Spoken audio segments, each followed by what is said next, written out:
ಲಲಿತಾ ಪರಮೇಶ್ವರಿಯ ಪಾದಕ್ಕೆ ನಮಸ್ಕಾರವನ್ನ ಮಾಡ್ತಾ, ಗುರು ಹಿರಿಯರನ್ನ ಆರಾಧ್ಯ ದೇವರನ್ನ ಮನಸ್ಸಲ್ಲಿ ಸ್ಮರಣೆ ಮಾಡ್ತಾ ಇವತ್ತಿನ ತರಗತಿಯನ್ನ ಪ್ರಾರಂಭ ಮಾಡೋಣ.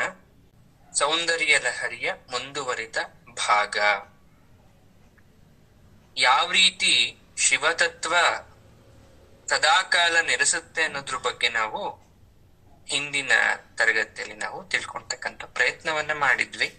ಮುಂದುವರಿದ ಭಾಗವಾಗಿ ಮತ್ತಷ್ಟು ವಿಚಾರವನ್ನ ನಾವು ನೋಡ್ತಾ ಹೋಗೋಣ. ನೋಡಿ, ಇವತ್ತಿನ ಟಾಪಿಕ್ ವೆರಿ ಇಂಟ್ರೆಸ್ಟಿಂಗ್. ಓಕೆನಾ? ಯಾಕೆ ಅಂತ ಒಂದು ಬಹು ಮುಖ್ಯವಾದಂತ ಟಾಪಿಕ್ ಬಂದಿದೆ ಇದರಲ್ಲಿ. ನೀವೆಲ್ಲ ಕಾನ್ಸಂಟ್ರೇಷನ್ ಆಗಿ ಕೂತ್ಕೋಬೇಕು ಇವತ್ತು. ಅಂದ್ರೆ ಸ್ವಲ್ಪ ಅಲರ್ಟ್ ಆಗಿ ಕೂತ್ಕೋಬೇಕು. ಯಾರಿಗೆ ಅನುಕೂಲ ಇದೆ ಅವರೆಲ್ಲ ಒಂದ್ 5 ನಿಮಿಷ ನನ್ನ ಜೊತೆ ಇವತ್ತು ಒಂದು ಪ್ರಾಕ್ಟಿಕಲ್ ಆಗಿ ಒಂದು ಏನೋ ಮಾಡೋಣ. ಪ್ರಾಯೋಗಿಕವಾಗಿ ಇವತ್ತೊಂದು ಮಾಡ್ತಾ ಹೋಗ್ತೀವಿ. ಒಂದು 10 ನಿಮಿಷಗಳ ಕಾಲ ಅದೊಂದು ಪ್ರೋಸೆಸ್ ಇರುತ್ತೆ. ಎಲ್ರೂ ಅಲ್ಲ, ನೋಡೋಣ ಯಾರು ಕಾನ್ಸಂಟ್ರೇಷನ್ ಇಂದ ಕೂತ್ಕೊಂತಾರೆ. ಇಲ್ಲ ಗುರುಗಳೇ, ನಿಮ್ ಒಟ್ಟಿಗೆ ನಾವು ಮಾಡ್ತೀವಿ, ಮಾಡಿಸಿ ನಾವು ರೆಡಿ ಇದೀವಿ ಅಂತೀರಾ ಅಂತಹವರಿಗೆ ಮಂಗಳವಾರ ಬೇರೆ ನೋಡೋಣ ಎಷ್ಟು ಜನ ಮಾಡ್ತೀರಾ ನನ್ನೊಟ್ಟಿಗೆ, ಎಲ್ಲ ಯಾವ ತರ ಎಕ್ಸ್ಪೀರಿಯನ್ಸ್ ಮಾಡ್ತೀರಾ ಅಂತ. ತಟ್ಟೆ ಊಟ ಹಾಕೊಂಡು ಕೂತ್ಕೊಂಡು ನೀರ್ ಕುಡ್ಕೊಂಡು ಮಲ್ಕೊಂಡು ಆಗಲ್ಲ. ಒಂದ್ ಕಡೆ ಸ್ಟಿಫ್ ಆಗಿ ಕೂತ್ಕೊಂಡು ಫೋನನ್ನ ಒಂದ್ ಕಡೆ ನೀಟಾಗಿ ಇಟ್ಬಿಟ್ಟು ಫೋನನ್ನ ವರ್ಕ್ಸಿ ನನ್ನ ವಾಯ್ಸ್ ಮಾತ್ರ ಕೇಳೋ ತರ ಆರಾಮಾಗಿ ಕೂತ್ಕೊಂಡು ಮಾಡಿದ್ರೆ ತುಂಬಾ ಚೆನ್ನಾಗಿರುತ್ತೆ. ಓಕೆನಾ? ಆಯ್ತು. ಇವತ್ತು 27ನೇ ಶ್ಲೋಕ. ಈ 27ನೇ ಶ್ಲೋಕದ ವಿಶೇಷತೆನೆ ಹಾಗೆ. ಈ 27ನೇ ಶ್ಲೋಕದ ಏನು ಫಲಶ್ರುತಿ ಮುಖ್ಯವಾಗಿ ಅಂದ್ರೆ, ಎಂತಕ್ಕೋಸ್ಕರ ಇದನ್ನ ನಾವು ಮೈನ್ ಆಗಿ ಇಟ್ಕೊಂತೀವಿ ಅಂದ್ರೆ, ಸಕಲ ಕರ್ಮಗಳು ಸೇವಾ ರೂಪವಾಗುವಂತೆ ಪ್ರಾರ್ಥನೆ ಮಾಡೋದು ದೇವಿ ಹತ್ರ. ನೋಡಿ, ಸಕಲ ಕರ್ಮ ಎಲ್ಲ ನಾವ್ ಏನೇ ಕರ್ಮ ಮಾಡ್ಲಿ ಬೆಳಗ್ಗೆಯಿಂದ ಸಂಜೆ ತನಕ ಅದೆಲ್ಲ ಸೇವೆ ತರ ಟ್ರಾನ್ಸ್ಫರ್ ಮಾಡ್ಬಿಡೋದು. ಎಷ್ಟ್ ಚೆನ್ನಾಗಿದೆ ಗೊತ್ತಾ ಈ ಕಾನ್ಸೆಪ್ಟ್. ಇಷ್ಟ ದಿನ ನಮ್ಗೆ ಇದು ಗೊತ್ತೇ ಇರ್ಲಿಲ್ವಾ ಅಂತ ಒಂದೊಂದ್ಸಲ ನಮ್ಗೆ ಕೊರಗ ಆಗತ್ತೆ. ಒಂದ್ 2-3 ಸಲ ತರಗತಿಲಿ ಹೇಳಿರ್ಬೋದು ನನ್ನ ಹಿಂದಿನ ವಿದ್ಯಾರ್ಥಿಗಳಿಗೆ ನಾನು. ಯಾವ ರೀತಿ? ಜಪೋ ಜಲ್ಪ ಶಿಲ್ಪಂ ಸಕಲಮಪಿ ಮುದ್ರಾ ವಿರಚನ. ಅದು ಅಲ್ಲಿಂದನೇ ಶುರುವಾಗುತ್ತೆ. ಮುದ್ರಾ ವಿರಚನ ಗತಿ ಪ್ರಾದಕ್ಷಿಣ್ಯ ಕ್ರಮಣ ಮಶನಾದ್ಯಾಹುತಿ ವಿಧಿ. ಏನು ಅಂದ್ರೆ ನೋಡಿ, ಶಂಕರಾಚಾರ್ಯರು ಎಷ್ಟು ಸುಂದರವಾಗಿ ನಮ್ಗೊಂದು ವರವಾಗಿ ಕೊಟ್ಬಿಟ್ಟಿದ್ದಾರೆ ಅಂದ್ರೆ, ಜಪೋ ಅಂತ ಬರುತ್ತೆ ಫಸ್ಟ್. ಏನು ಜಪೋ ಜಲ್ಪ ಅಂದ್ರೆ? ನೋಡಿ, ಜಲ್ಪ ಅಂದ್ರೆ ಸ್ವಇಚ್ಛೆಯಿಂದ ಉಟ್ಕೊಂತಕ್ಕಂಥದ್ದು, ಸಂತೋಷ ಹಂಚೋದು, ಹರಟೋದು ಅಂತ ಕರಿತೀವಿ. ಈಗ ನಿಮ್ಮಲ್ಲಿ ಏನೋ ಒಂದು ಜೋಕ್ ಗೊತ್ತು ನಿಮ್ಗೆ, ಅದನ್ನ 10 ಜನಕ್ಕೆ ಹೇಳ್ತೀರಾ, 10 ಜನ ನಗ್ತಾರೆ, ಹಾಸ್ಯ. ನಿಮ್ಮಲ್ಲಿ ಒಂದೇನೋ ಜ್ಞಾನ ಇತ್ತು, ಅದನ್ನ 10 ಜನಕ್ಕೆ ಹೇಳ್ಕೊಟ್ರಿ, 10 ಜನ ಜ್ಞಾನವನ್ನ ಸಂಪಾದನೆ ಮಾಡಿದ್ರು. ಯಾವ ತರ ನೀವು ಮಾತಾಡ್ತಾ ಇರ್ತೀರಲ್ವಾ, ನೀವು ಮಾತಾಡೋ ಮಾತು ಅಕ್ಷರಗಳಿಂದ ಕೂಡಿರುತ್ತಲ್ವಾ. ಈಗ ನಾನು ಮಾತಾಡ್ತಾ ಇದ್ದೀನಪ್ಪ, ನನ್ನ ಮಾತೆಲ್ಲ ಅಕ್ಷರಗಳಿಂದ ಕೂಡಿದೆ. ಆ ಇಂದ ಆ ತನಕ ಇಷ್ಟರಲ್ಲೇ ನಾನು ಮಾತಾಡ್ತಾ ಇರ್ತೀನಿ, ಯಾವುದೇ ಶಬ್ದವನ್ನ ಬಳಸಿದ್ರು ಕೂಡ. ಈ ಮಾತಾಡೋ ಮಾತು ನನ್ನ ದೇಹದಿಂದ ಹೊರಟು ಗಂಟ್ಲಿಗೆ ಬಂದು, ಗಂಟ್ಲಿಂದ ಹೊರಟು ಹೊರಗಡೆ ಗಾಳಿ ಸ್ಪರ್ಶ ಆಗಿ ಕಂಪನದ ಮೂಲಕ ಒಂದು ಶಕ್ತಿ ಉತ್ಪತ್ತಿ ಆಯ್ತು. ಅದು ವಾಯ್ಸ್ ಅಥವಾ ಶಬ್ದ ಅಥವಾ ಧ್ವನಿ ಅಂತ ಕರಿತೀವಿ, ಸೌಂಡ್ ಅಂತ ಕರಿತೀವಿ. ಇದನ್ನೇನ್ ಗೊತ್ತಾ, ನಾನು ಮಾತಾಡ್ತಾ ಇರೋದು ಮಾತಲ್ಲ. ನಾನು ಮಾತಾಡ್ತಾ ಇರೋದು ಮಂತ್ರ ಜಪ. ಅರ್ಥ ಆಗ್ತಾ ಇದ್ಯಾ? ನೀವ್ ಇವಾಗ ಮಾತಾಡ್ತಾ ಇದ್ದೀರಲ್ಲ, ಅದು ಮಾತಲ್ಲ, ಅದು ಮಂತ್ರ ಜಪ. ಯಾಕಂದ್ರೆ ಹೇಗದು ಮಂತ್ರ ಜಪ ಆಗುತ್ತೆ ಅಂದ್ರೆ, ನೋಡಿ, ಇದಕ್ಕಿಂತ ಮುಂಚೆ ನಾನು ಕಂಪ್ಲೀಟ್ ಮೀನಿಂಗ್ ಹೇಳ್ಬಿಡ್ತೀನಿ. ನೋಡಿ, ಈ ಶ್ಲೋಕ ಏನ್ ಹೇಳುತ್ತೆ ಅಂದ್ರೆ, ಓ ಭಗವತಿ, ನನ್ನ ಬುದ್ಧಿ ಇಷ್ಟ ದಿನ ಎಲ್ಲೆಲ್ಲ ಕಳಿಸ್ಬಿಟ್ಟಿದ್ದೆ, ಬಟ್ ಇನ್ಮೇಲೆ ಏನ್ ಮಾಡ್ತೀನಿ ಗೊತ್ತಾ, ನನ್ನ ಬುದ್ಧಿಯನ್ನು ಆತ್ಮಾರ್ಪಣವಾಗಿ ನಾನು ಕನ್ವರ್ಟ್ ಮಾಡ್ತೀನಿ. ಏನ್ ಆತ್ಮಾರ್ಪಣ ಅಂದ್ರೆ, ನನ್ ಬುದ್ಧಿನ ಇಡೀ ನಿನ್ ಕೈಗೆ ಒಪ್ಪಿಸ್ಬಿಡ್ತೀನಮ್ಮ. ನನ್ ಬುದ್ಧಿ ನೀನ್ ಕೈಲಿ ಕೊಟ್ಬಿಡ್ತೀನಿ. ನಾನು ಇನ್ಮೇಲೆ ಏನ್ ಮಾತಾಡ್ತೀನೋ ಈ ಕ್ಷಣದಿಂದ ನಾನು ಆಡೋ ಮಾತೆಲ್ಲ ಮಂತ್ರ ಜಪ ಆಗ್ಬಿಡ್ಲಿ. ನಾನು ಒಳ್ಳೇದ್ ಮಾತಾಡಿದ್ರು ಕೆಟ್ಟದ್ ಮಾತಾಡಿದ್ರು, ಬೇರೆಯವ್ರನ್ನ ಬೈದ್ರು, ನಾನು ಹೊಗಳಿದ್ರು, ನನ್ ಮಾತಾಡೋ ಮಾತೆಲ್ಲ ಮಂತ್ರ ಜಪ ಆಗ್ಬಿಡ್ಬೇಕು. ದೇವಸ್ಥಾನದಲ್ಲಿ ವೇದಘೋಷ ಹೇಳ್ತಾ ಪಂಡಿತರು ನಿನ್ನ ಆರಾಧನೆ ಮಾಡ್ತಾರಲ್ಲ, ಇನ್ಮೇಲೆ ನಾನಾಡುವ ಮಾತುಗಳೆಲ್ಲ ಮಂತ್ರ ಜಪವಾಗ್ಲಿ. ಇದಾಯ್ತು. ನನ್ನ ಎಲ್ಲ ಹಸ್ತ ವಿನ್ಯಾಸಗಳು ಕೂಡ ನಿನ್ನ ಪೂಜೆಗೆ ಯೋಗ್ಯವಾದಂತಹ ಮುದ್ರಾ ರಚನೆ ಆಗ್ಬಿಡ್ಲಿ. 2 ಕೈ ಕೊಟ್ಟಿದ್ಯ ನೀನು. ಈ ಕೈನ ಒಳ್ಳೇದಕ್ಕೂ ಯೂಸ್ ಮಾಡಿದೀನಿ, ಕೆಟ್ಟದಕ್ಕೂ ಯೂಸ್ ಮಾಡಿದೀನಿ. ಆದ್ರೆ ಇನ್ನು ಮುಂದೆ ಹಾಗಲ್ಲ. ನಾನು ಒಳ್ಳೇದ್ ಮಾಡಿದ್ರು ಕೆಟ್ಟದ್ ಮಾಡಿದ್ರು, ಬೇರೆಯವ್ರ ಕೈ ತೋರ್ಸಿದ್ರು ಬೆರಳು ತೋರ್ಸಿದ್ರು, ಏನೇ ಮಾಡಿದ್ರು ಇದೆಲ್ಲ ಮುದ್ರೆಗಳಾಗ್ಬಿಡ್ಲಿ. ನಿನ್ಗೆ ಮುದ್ರೆಗಳನ್ನ ತೋರಿಸ್ತಾರಲ್ವಾ ನಿನ್ನ ಪೂಜಾ ಆರಾಧನೆ ಸಮಯದಲ್ಲಿ, ಇನ್ನು ಮೇಲೆ ನನ್ನ 2 ಕೈಲಲ್ಲಿ ನಾನು ಏನೇ ಮಾಡ್ಬಿಟ್ರು ಅದ್ ನಿನ್ ಮುದ್ರೆ. ನಾನು ನಡೆದಾಡಕ್ ಕಾಲ್ ಕೊಟ್ಟಿದ್ದಿಲ್ಲಮ್ಮ ನೀ ನನಗೆ. ಕಾಲನ್ನ ಇನ್ನು ಮೇಲೆ ನಾನು ಏನೇ ನಡೆದಾಡಿದ್ರು ಕೂಡ ಅದು ನನ್ನ ನಡಿಗೆ ಅಲ್ಲ, ಅದು ನನ್ನ ವಾಕ್ ಅಲ್ಲ, ನಿನ್ನ ಪ್ರದಕ್ಷಿಣೆಯಾಗಲಿ. ನಾನಿನ್ ಪ್ರದಕ್ಷಿಣೆ ಮಾಡ್ತಾ ಇದ್ದೀನಿ ಅಂತ ಅನ್ಕೋ. ನಾನು ಮನೇಲಿ ಓಡಾಡ್ತೀನೋ ಹೊರಗಡೆ ಓಡಾಡ್ತೀನೋ ಎಂತಕ್ಕೆ ಓಡಾಡ್ತೀನೋ ಗೊತ್ತಿಲ್ಲ, ಆದರೆ ನಾನು ನಡೆದಾಡುವುದೆಲ್ಲ ಪ್ರದಕ್ಷಿಣೆ. ಬಿಕಾಸ್ ಕಾಲ್ ಕೊಟ್ಟಿರೋದ್ ನೀನು, ಕೈ ಕೊಟ್ಟಿದ್ಯಾ ಅದೆಲ್ಲ ಮುದ್ರೆ, ಬಾಯಿ ಕೊಟ್ಟಿದ್ಯಾ ಮಾತಾಡೋ ಮಾತೆಲ್ಲ ಮಂತ್ರ ಜಪ. ನಾನು ಹೊಟ್ಟೆ ಹಸ್ದಾಗ ಅಥವಾ ದೇಹವನ್ನ ಸುಸ್ಥಿರವಾಗಿ ಇಟ್ಕೊಳಕ್ಕೆ, ಬ್ಯಾಲೆನ್ಸ್ಡ್ ಕಾಪಾಡ್ಕೊಳಕೋಸ್ಕರ ಊಟ ಮಾಡ್ತೀನಲ್ಲ ಆಹಾರ, ಅದ್ಯಾವುದು ಕೂಡ ನನ್ನ ಆಹಾರ ಅಲ್ಲ, ನಿನ್ನ ಯಜ್ಞದಲ್ಲಿ ಆಗ್ತಾ ಇರ್ತಕ್ಕಂಥ ಹವಿಸು ಅನ್ಕೊಂತೀನಿ. ನನ್ನ ಹೊಟ್ಟೆ ಯಜ್ಞ ಕುಂಡ, ನನ್ನ ಬಾಯಿನೇ ಅದಕ್ಕೆ ಹೋಗ್ತಾ ಇರ್ತಕ್ಕಂಥದ್ದು. ಬಾಯಿ ಮುಖಾಂತರ ನಾನು ಯಜ್ಞವನ್ನ ಹವಿಸನ್ನ ಕೊಡ್ತಾ ಇದ್ದೀನಿ, ಅದು ಹೋಗಿ ಹೊಟ್ಟೆ ತಲುಪ್ತಾ ಇದೆ ಅಂದ್ರೆ ನಾನು ನಿನಗೆ ಹವಿಸನ್ನ ಕೊಡ್ತಾ ಇದ್ದೇನೆ. ನಾನ್ ತಿನ್ನೋ ಊಟ ಎಲ್ಲ ಇನ್ಮೇಲೆ ಏನು, ನಿಂಗ್ ಹವಿಸು. ನಾನು ಎಲ್ಲ ಆದ್ಮೇಲೆ ರಾತ್ರಿ ಮಲಗ್ತೀನಲ್ಲಮ್ಮ, ನಿದ್ದೆ ಮಾಡ್ಬೇಕಲ್ಲ, ನಾನು ನಿದ್ದೆ ಮಾಡ್ತೀನಲ್ಲ, ಅದು ನನ್ನ ನಿದ್ದೆ ಅಲ್ಲ. ಏನು ಹಾಗಾದ್ರೆ? ನನ್ನ ಸಾಷ್ಟಾಂಗ ದಂಡ ಪ್ರಮಾಣಗಳಾಗ್ಲಿ ಇನ್ಮೇಲೆ. ಈ ಕ್ಷಣದಿಂದ ನಾನು ಮಲಗೋ ನಿದ್ದೆ ನಿನಗೆ ದಂಡ ಪ್ರಮಾಣ ಅಥವಾ ಪ್ರಣಾಮಗಳಾಗ್ಲಿ. ಬೆಳಿಗ್ಗೆ ಎದ್ದಾಗಿಂದ ರಾತ್ರಿ ಮಲಗೋ ತನಕ ಎಲ್ಲ ನಿಂದೆ. ಶರೀರದ ಚಲನಾದಿ ಕ್ರಿಯೆಗಳು ಅಥವಾ ಪ್ರತಿನಿತ್ಯದ ನಿತ್ಯ ಜೀವನದ ಕ್ರಿಯೆಗಳೆಲ್ಲ ಆತ್ಮಾರ್ಪಣ ಬುದ್ಧಿಯಿಂದ ನಾನು ನಿನಗಿನ ಮೇಲೆ ಷೋಡಶೋಪಚಾರ ಪೂಜೆಯನ್ನ ಮಾಡ್ತೀನಿ. ದೇವ್ರ ಕೈ ಮುಗಿಯಲ್ಲ, ಅವನಿಗೆ ಭಕ್ತಿ ಇಲ್ಲ ಅಥವಾ ಅವ್ನ್ ದೇವ್ರ ಕಡೆ ನೋಡಲ್ಲ ಅನ್ನೋರ್ಗೆಲ್ಲ ಇವಾಗ ಹೇಳಿ ಅವ್ರು ಷೋಡಶೋಪಚಾರ ಪೂಜೆ ಮಾಡ್ತಾ ಇದ್ದಾರ?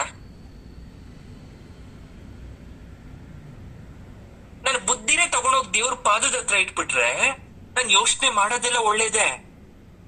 ನನ್ ಕೈ ಎಲ್ಲ ನಾನು ದೇವ್ರ ಮುದ್ರೆ ತೋರಿಸ್ತಾ ಇದೀನಿ ಅನ್ಕೊಂಡ್ರೆ ಯಾವತ್ತೂ ಕೆಟ್ಟ ಕೆಲ್ಸ ಮಾಡಲ್ಲ. ನನ್ ಆಡ್ತಾ ಇರೋ ಮಾತೆಲ್ಲ ಮಂತ್ರ ಜಪ ಅಂತ ಆಯ್ತು ಅಂದ್ರೆ ನನ್ ಬಾಯಿಂದ ಕೆಟ್ಟ ಪದ ಹೊರಗಡೆ ಬರಲ್ಲ. ನಾನ್ ತಿಂತಾ ಇರೋ ಆಹಾರ ಎಲ್ಲ ದೇವಿ ಕೊಡ್ತಾ ಇರೋದು ಅಂದ್ರೆ ತಿನ್ನಕ್ಕಿನ ಮುಂಚೆ 10 ಸಲ ಯೋಚನೆ ಮಾಡ್ತೀನಿ. ನಾನ್ ನಡೆದಾಡ್ತಾ ಇರ್ತಕ್ಕಂಥ ನಡಿಗೆ ಎಲ್ಲ ದೇವಿಗೆ ಪ್ರದಕ್ಷಿಣೆ ಅಂತ ಅನ್ಕೊಂಡ್ಬಿಟ್ರೆ ನನ್ ಕೆಟ್ಟ ಸ್ಥಳಕ್ಕೆ ಹೋಗೋದೇ ಇಲ್ಲ. ನನ್ ಮಲಗ್ತಾ ಇರ್ತಕ್ಕಂಥ ಭಂಗಿ ತಾಯಿಗ್ ಮಾಡ್ತಾ ಇರ್ತಕ್ಕಂಥ ಪ್ರಣಾಮ ಅಂತ ಅನ್ಕೊಂಡ್ಬಿಟ್ರೆ ನಾನ್ ಶುದ್ಧವಾಗಿ ಮಲಗ್ತೀನಿ. ಇದೇ ನಿನಗ್ ಮಾಡೋ ಷೋಡಶೋಪಚಾರ ಪೂಜೆ. ಈ ರೀತಿಯಾದಂತಹ ಆತ್ಮಾರ್ಪಣ ಪೂಜಾ ಕ್ರಮವನ್ನ ನಾವು ಸಾಧಾಕ್ಯ ತತ್ವದ ಪೂಜೆ ಅಂತ ಕರಿತೀವಿ. ಏನಂತ ಕರಿತೀವಿ? ಸಾಧಾಕ್ಯ ತತ್ವದ ಪೂಜೆ. ನೋಡಿ, ಋಷಿ ಮುನಿಗಳೆಲ್ಲ ಗುಹೆ ಎಲ್ಲೆಲ್ಲೋ ವಾಸ ಮಾಡ್ತಾರೆ, ಅಥವಾ ಕೆಲವೊಬ್ರು ಯೋಗಿಗಳಂತೂ ಸುಮ್ಮನೆ ಅವ್ರ ಪಾಡ್ಗೆ ಅವ್ರು ಇರ್ತಾರೆ. ನಾವ್ ಅನ್ಕೊಂತೀವಿ ಅವ್ರೇನೋ ಮಾಡ್ತಾ ಇಲ್ಲ ಅಂತ, ಬಟ್ ಅವ್ರು ಮಾಡ್ತಾ ಇರೋದು ಸಾಧಾಕ್ಯ ತತ್ವದ ಪೂಜೆ. ಆ ರೀತಿ ಕೂಡ ದೇವರನ್ನ ಒಲಿಸ್ಕೋಬಹುದು. ಅದು ಒಂದು ಪಾಠ, ಅದೊಂದು ಕಲೆ. ನಾವು ಬಾಹ್ಯ ಪೀಠದ ಪೂಜೆ ಮಾಡ್ತಾ ಇದ್ದೀವಲ್ಲ, ಬಾಹ್ಯ ಪೀಠ ಅಂದ್ರೆ ಹೊರಗಡೆ ಎಲ್ರಿಗೂ ಕಾಣಿಸೋ ತರ ಮಾಡ್ತಾ ಇದ್ದೀವಲ್ಲ, ಇದು ದೇವ್ರನ್ನ ಮುಟ್ಟೋದ್ ಕಷ್ಟ ಇರ್ಬೋದು, ಆದರೆ ಹೃದಯದಲ್ಲಿರ್ತಕ್ಕಂಥ ಸಹಸ್ರಾರ ಕಮಲಕ್ಕೆ ಸಲ್ಲಿಸ್ತಕ್ಕಂಥ ಅಂತರಂಗ ಪೂಜೆ ಇದೆಯಲ್ಲ, ಇದು ಬೇಗ ದೇವ್ರ ಸಲ್ಬಿಡುತ್ತೆ. ಇದನ್ನ ಸಮಯ ಮತಾದಾಚರಣೆ ಅಂತ ಕರಿತೀವಿ. ಇದನ್ನೇ ಶ್ಲೋಕದಲ್ಲಿ ಹೇಳಿರೋದು. ಅದನ್ನೇ ಕನ್ನಡ ಕನ್ವರ್ಟ್ ಮಾಡ್ಬಿಟ್ರೆ, ಹೇ ಜನನಿ, ಆತ್ಮಾರ್ಪಣದ ಬುದ್ಧಿಯಿಂದ ನಾ ನುಡಿವ ನುಡಿವೆಯ ಜಪವಾಗಲಿ, ಗೈವ ಕೆಲಸಗಳೆಲ್ಲ ಮುದ್ರಾ ವಿರಚನೆಗಳಾಗಲಿ, ತಿರುಗಾಟ ಪ್ರದಕ್ಷಿಣೆಯಾಗಲಿ, ಅಶನ ವಾಹುತಿಯು ನಿನಗೆ, ನಾ ಮಲಗುವುದು ಪ್ರಣಾಮವಾಗಲಿ ನಿನಗೆ, ನಾ ಭೋಗಿಪ ವಿಷಯ ಸುಖವಾದುದೆ ಅದನ್ನೇ ನಾನು ಅರ್ಪಿಸುವೆ ಅಂತ ಇದನ್ನು. ಈಗ ಶ್ಲೋಕ ಮೀನಿಂಗ್ ಹೇಳ್ಬಿಟ್ಟೆ ನಾನು, ನಿಮ್ಗೆ ಗೊತ್ತಾಗೋಯ್ತು.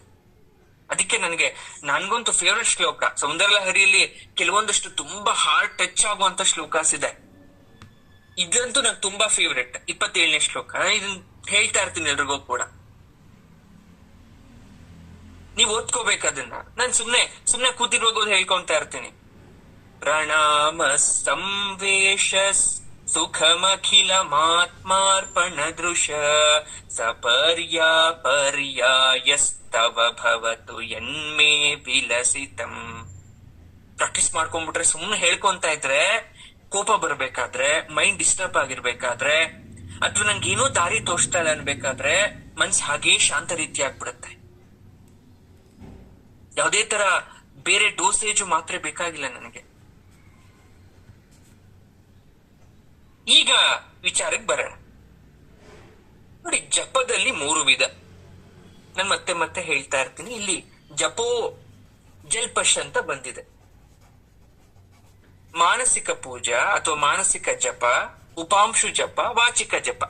ಎಲ್ಲ ತಿಳ್ಕೊಳ್ಳಿ. ನೀವೆಲ್ಲ ಜಪ ಮಾಡೋರು ಅಥವಾ ಮಾಡಬೇಕು ಅಂತ ಅನ್ಕೊಂಡಿರೋರು ಅಥವಾ ಮಾಡ್ತಾ ಇರೋರು, ಮುಂದೆ ಮಾಡ್ತೀಬೇಕು ಅಂತ ನೀವೇನಾದ್ರು ಡಿಸೈಡ್ ಮಾಡಿದ್ರೆ, ದ ಟೈಪ್ಸ್ ಆಫ್ ದ ಜಪಾಸ್ ಏನು ಸರ್? ಮಾನಸಿಕ ಜಪ ಅದು ಹೆಸರೇ ಹೇಳ್ತಾ ಇದೆ, ಮನಸ್ಸಲ್ಲಿ ಜಪಿಸೋದು. ನೀವು ಹೇಳ್ತಕ್ಕಂತ ಮಾತು ಮಂತ್ರ ಬೇರೆಯವ್ರಿಗೆ ಕೇಳಿಸಬಾರ್ದು.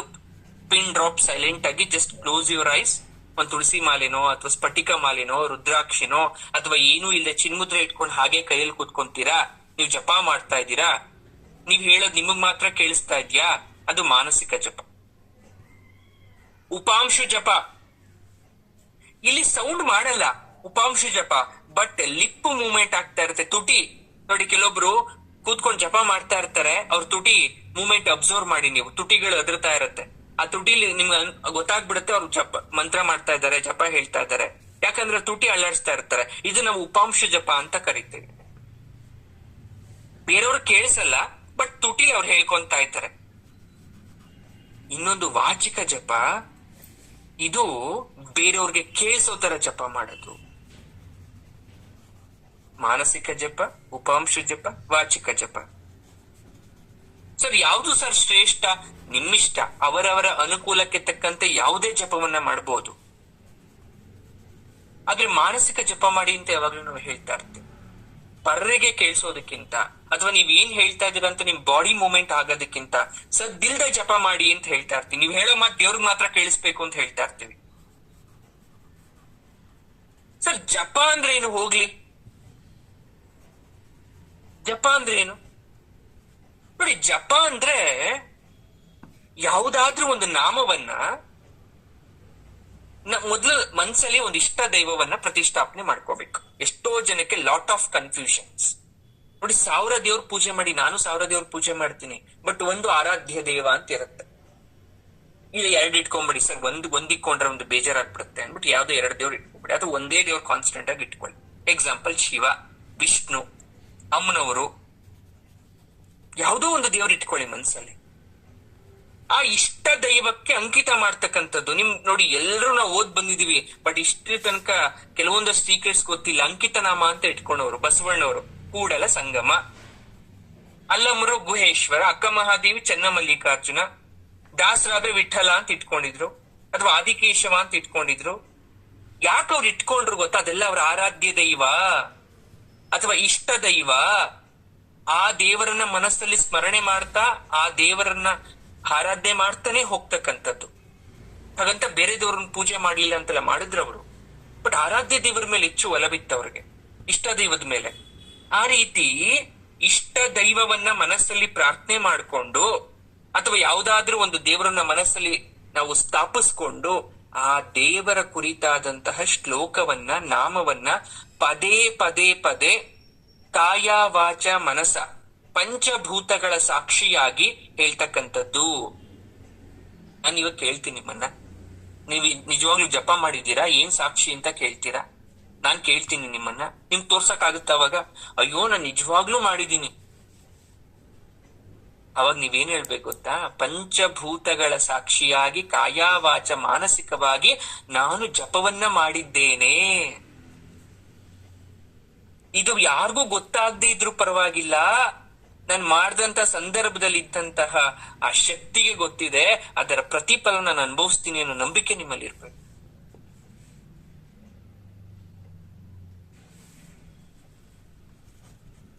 ಶಿಲ್ಪಂ ಸಕಲಮಪಿ ಮುದ್ರಾ ವಿರಚನ ಅಂತ ಕರೆದ್ವಿ.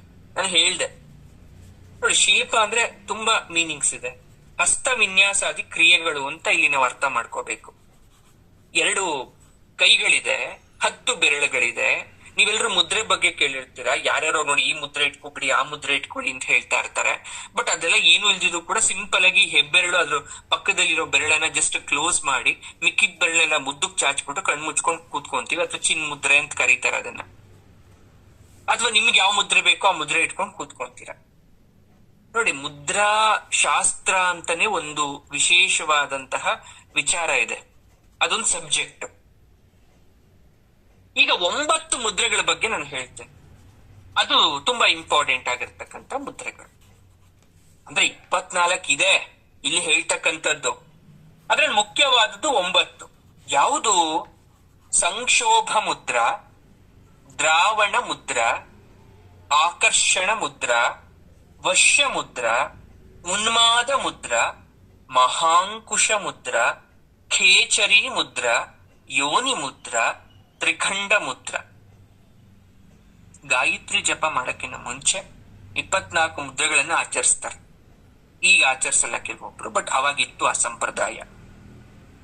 ಈ ಮುದ್ರೆಗಳು ಯಾಕೆ ಬೇಕು ಸರ್? ಹಾಗಾದ್ರೆ ಮುದ್ರೆಗಳು ಬೇಕಾಗಿರೋದು ನಮಗೋಸ್ಕರನೇ, ದೇವ್ರಿಗೋಸ್ಕರ ಅಂತನೂ ಅಲ್ಲ.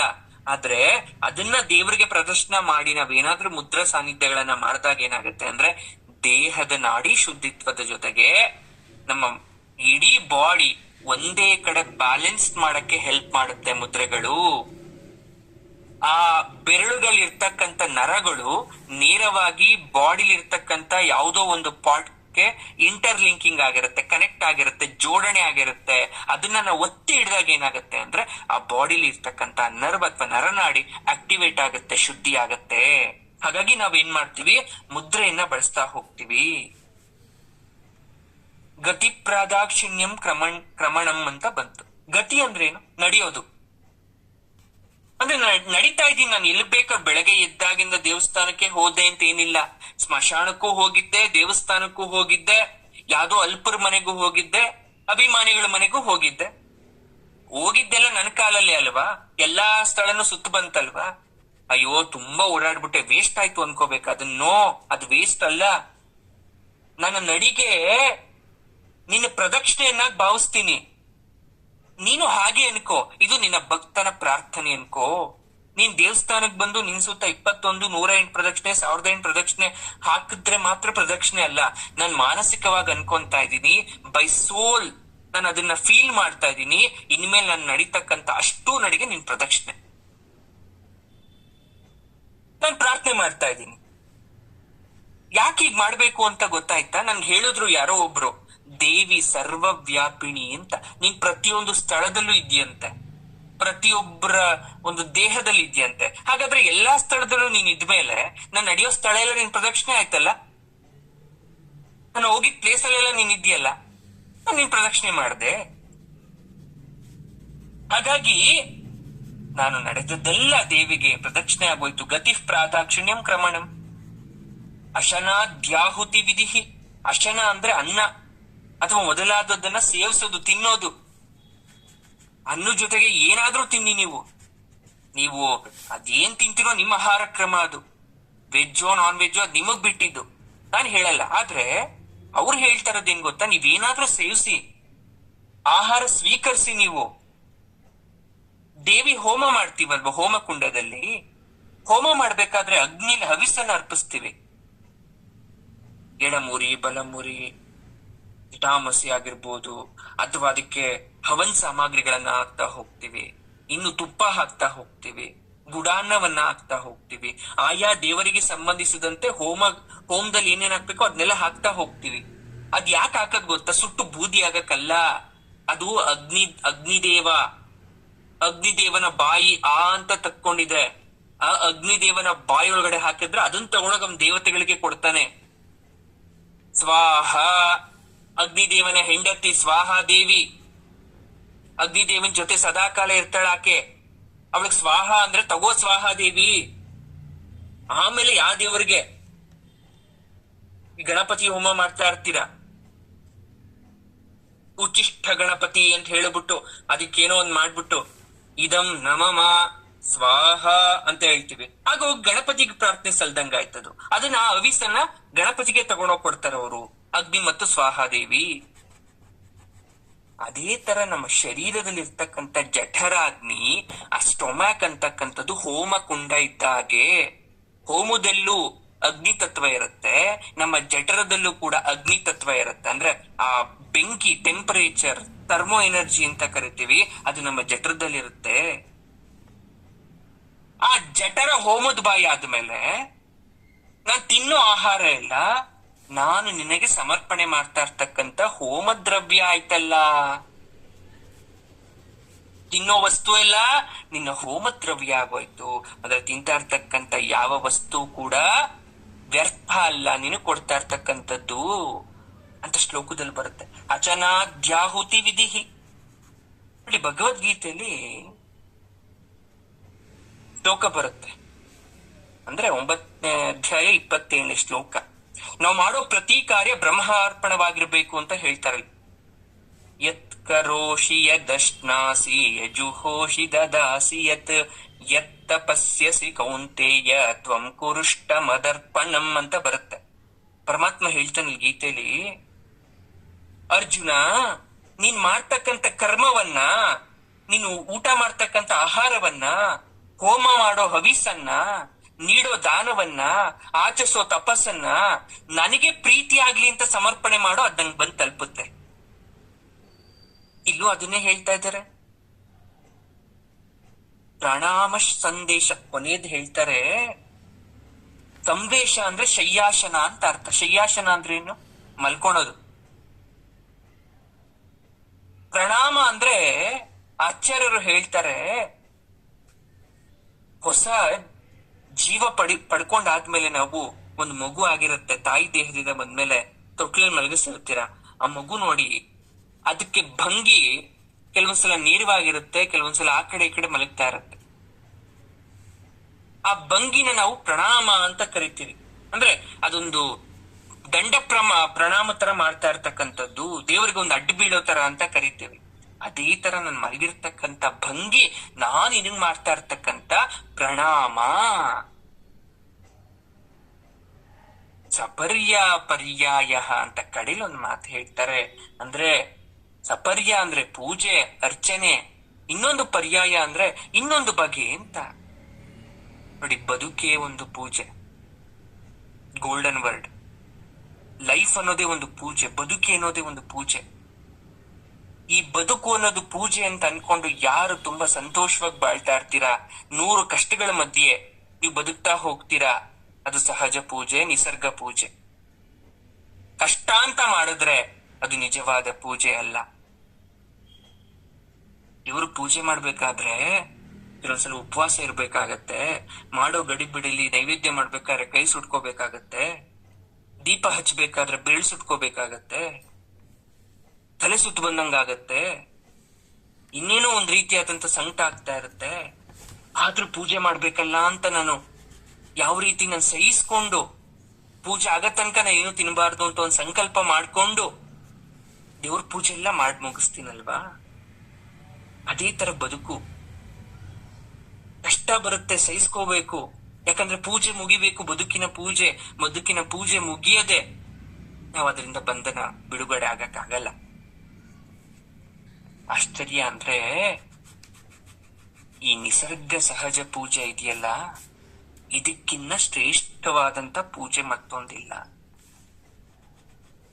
ಆದ್ರೆ ನಮಗೆ ಜ್ಞಾನದ ಕೊರತೆ, ಆ ನಾಲೆಜ್ ನಮ್ಗೆ ಸಿಗ್ಲಿಲ್ಲ. ಸರಿಯಾದ ನಾಲೆಜ್ ಅಂತೂ ಸಿಗ್ಲೇ ಇಲ್ಲ ನಮಗೆ. ಅದು ಪ್ರಾಬ್ಲಮ್ ಆಗೋಯ್ತು. ಏನ್ ಗುರುಗಳ ನೀವು ಹೇಳ್ತಾ ಇರೋದು ಹಾಗಾದ್ರೆ? ಏನು ನೋಡಿ, ಒಂದ್ ಕತೆ ಬರುತ್ತೆ ಮಹಾಭಾರತದಲ್ಲಿ, ಮಾನಸ ಪೂಜೆಯ ಕತೆ. ಮಾನಸ ಪೂಜೆಯಲ್ಲಿ ಅದೇನು ಪರಮಾತ್ಮನ ಆಕಾರವನ್ನ ಮನಸ್ಸಿನಲ್ಲಿ ತಂದುಕೊಂಡು ಅಭಿಷೇಕ, ವಸ್ತ್ರ, ಗಂಧ, ಕುಂಕುಮ, ಅಕ್ಷತೆ, ಪುಷ್ಪಮಾಲೆ, ಧೂಪ, ದೀಪ, ನೈವೇದ್ಯ, ಮಂಗಳಾರತಿ ಎಲ್ಲವನ್ನ ಮನಸ್ಸಿನಲ್ಲಿ ಕ್ರಮಬದ್ಧವಾಗಿ ಮಾಡ್ತಕ್ಕಂಥದ್ದು. ಯಾವುದೇ ಪೂಜಾ ಸಾಮಗ್ರಿಗಳು ಇಲ್ಲದೇ ಕೂಡ ದೇವರನ್ನ ಆರಾಧನೆ ಮಾಡ್ತಕ್ಕಂಥದ್ನ ನಾವು ಮಾನಸ ಪೂಜೆ ಅಂತ ಕರಿತೀವಿ. ಮಹಾಭಾರತದ ಕತೆ ಏನು ನೋಡಿ. ಮಹಾಭಾರತದ ಯುದ್ಧ ಮುಗಿದೋಯ್ತು. ಪಾಂಡವರು ವಿಜಯಶಾಲಿಯಾದ್ರು ಶ್ರೀಕೃಷ್ಣನ ಕೃಪೆಯಿಂದ. ಅರಮನೆಯಲ್ಲಿ ಎಲ್ಲ ಮುಗಿತು. ಅರ್ಜುನ ಬಂದು ಪೂಜೆ ಮಾಡ್ತಾ ಇದ್ದಾನೆ ಮಹಾದೇವನನ್ನ. ಓಂ ನಮಃ ಶಿವಾಯ, ಶಂಭೋ ಮಹಾದೇವ. ಅರ್ಜುನ ಪೂಜೆ ಮಾಡ್ತಾ ಇದ್ದಾನೆ. ಪೂಜೆಗೆ ತುಪ್ಪ, ಹಾಲು, ಮೊಸರು, ಸಕ್ಕರೆ, ಹಣ್ಣು, ಧೂಪ, ದೀಪ, ಗಂಧ, ಬೇಕಾದಂತಹ ಬೆಳ್ಳಿ ಉಪಕರಣಗಳು, ಬೆಳ್ಳಿ ಮಣ್ಣೆ, ಕೃಷ್ಣಾಜಿನ ದೊಡ್ಡ ಪೂಜಾ ಗೃಹ, ಭಾರಿ ದಾನ ಇಟ್ಕೊಂಡಿದ್ದಾನೆ, ದಕ್ಷಿಣೆ ಇಟ್ಕೊಂಡು ಎಲ್ಲ ರೆಡಿಯಾಗಿ ಇಟ್ಕೊಂಡಿದ್ದಾನೆ. ಗಂಟೆಗಟ್ಲೆ ಕೂತ್ಕೊಂಡು ಆಡಂಬರದ ಪೂಜೆ ಮಾಡ್ತಾ ಇದ್ದಾನೆ. ಪದ್ಮಾಸನ ಕೂತ್ಕೊಂಡು ಒಂದು ಗಾಡಿ ಹೂವನ್ನು ಅರ್ಚನೆ ಮಾಡ್ತಾ ಇದ್ದಾನೆ ದೇವರಿಗೆ. ಯುದ್ಧ ಮುಗೀತು, ವಿಜಯಶಾಲಿ ಆಗ್ಬಿಟ್ರಿ, ತಗೋ ನಿಂಗೆ ಏನ್ ಬೇಕು ಕೊಡ್ತಾ ಇದ್ದೀನಿ ಪರಮಾತ್ಮ ಅಂತ. 5 ಜನರಲ್ಲಿ ಭೀಮ ವಿಶೇಷವಾದಂತ ಗುಣವುಳ್ಳವನು. ಯಾವತ್ತು ಭೀಮ ಪೂಜೆಗೆ ಕೂತ್ಕೊಂಡವನಲ್ಲ, ಕೈ ಮುಗ್ದವನಲ್ಲ, ಒಂದು ದೇವಸ್ಥಾನಕ್ಕೂ ಕೂಡ ಅವನು ಹೋಗ್ಲೇ ಇಲ್ಲ. ಆದ್ರೆ ಪ್ರತಿನಿತ್ಯ ಊಟಕ್ಕೆ ಕೂರಕ್ಕಿನ್ನ ಕೆಲವು ನಿಮಿಷ ಮಾತ್ರ ಕಣ್ಣು ಮುಚ್ಚಿ ಪರಮೇಶ್ವರನನ್ನ ಪೂಜೆ ಮಾಡ್ಕೊಂತಿದ್ದ. ಮಾನಸಿಕ ಪೂಜೆ. ಅವನ್ ಪೂಜೆ ಮುಗ್ದಿದ ತಕ್ಷಣ ಮಾನಸಿಕ ಪೂಜೆ ಕಣ್ಣನ್ನ ಬಿಟ್ಟು ಎಷ್ಟು ಬೇಕೋ ಅಷ್ಟು ತಿಂತಾ ಇದ್ದ ಭೀಮ.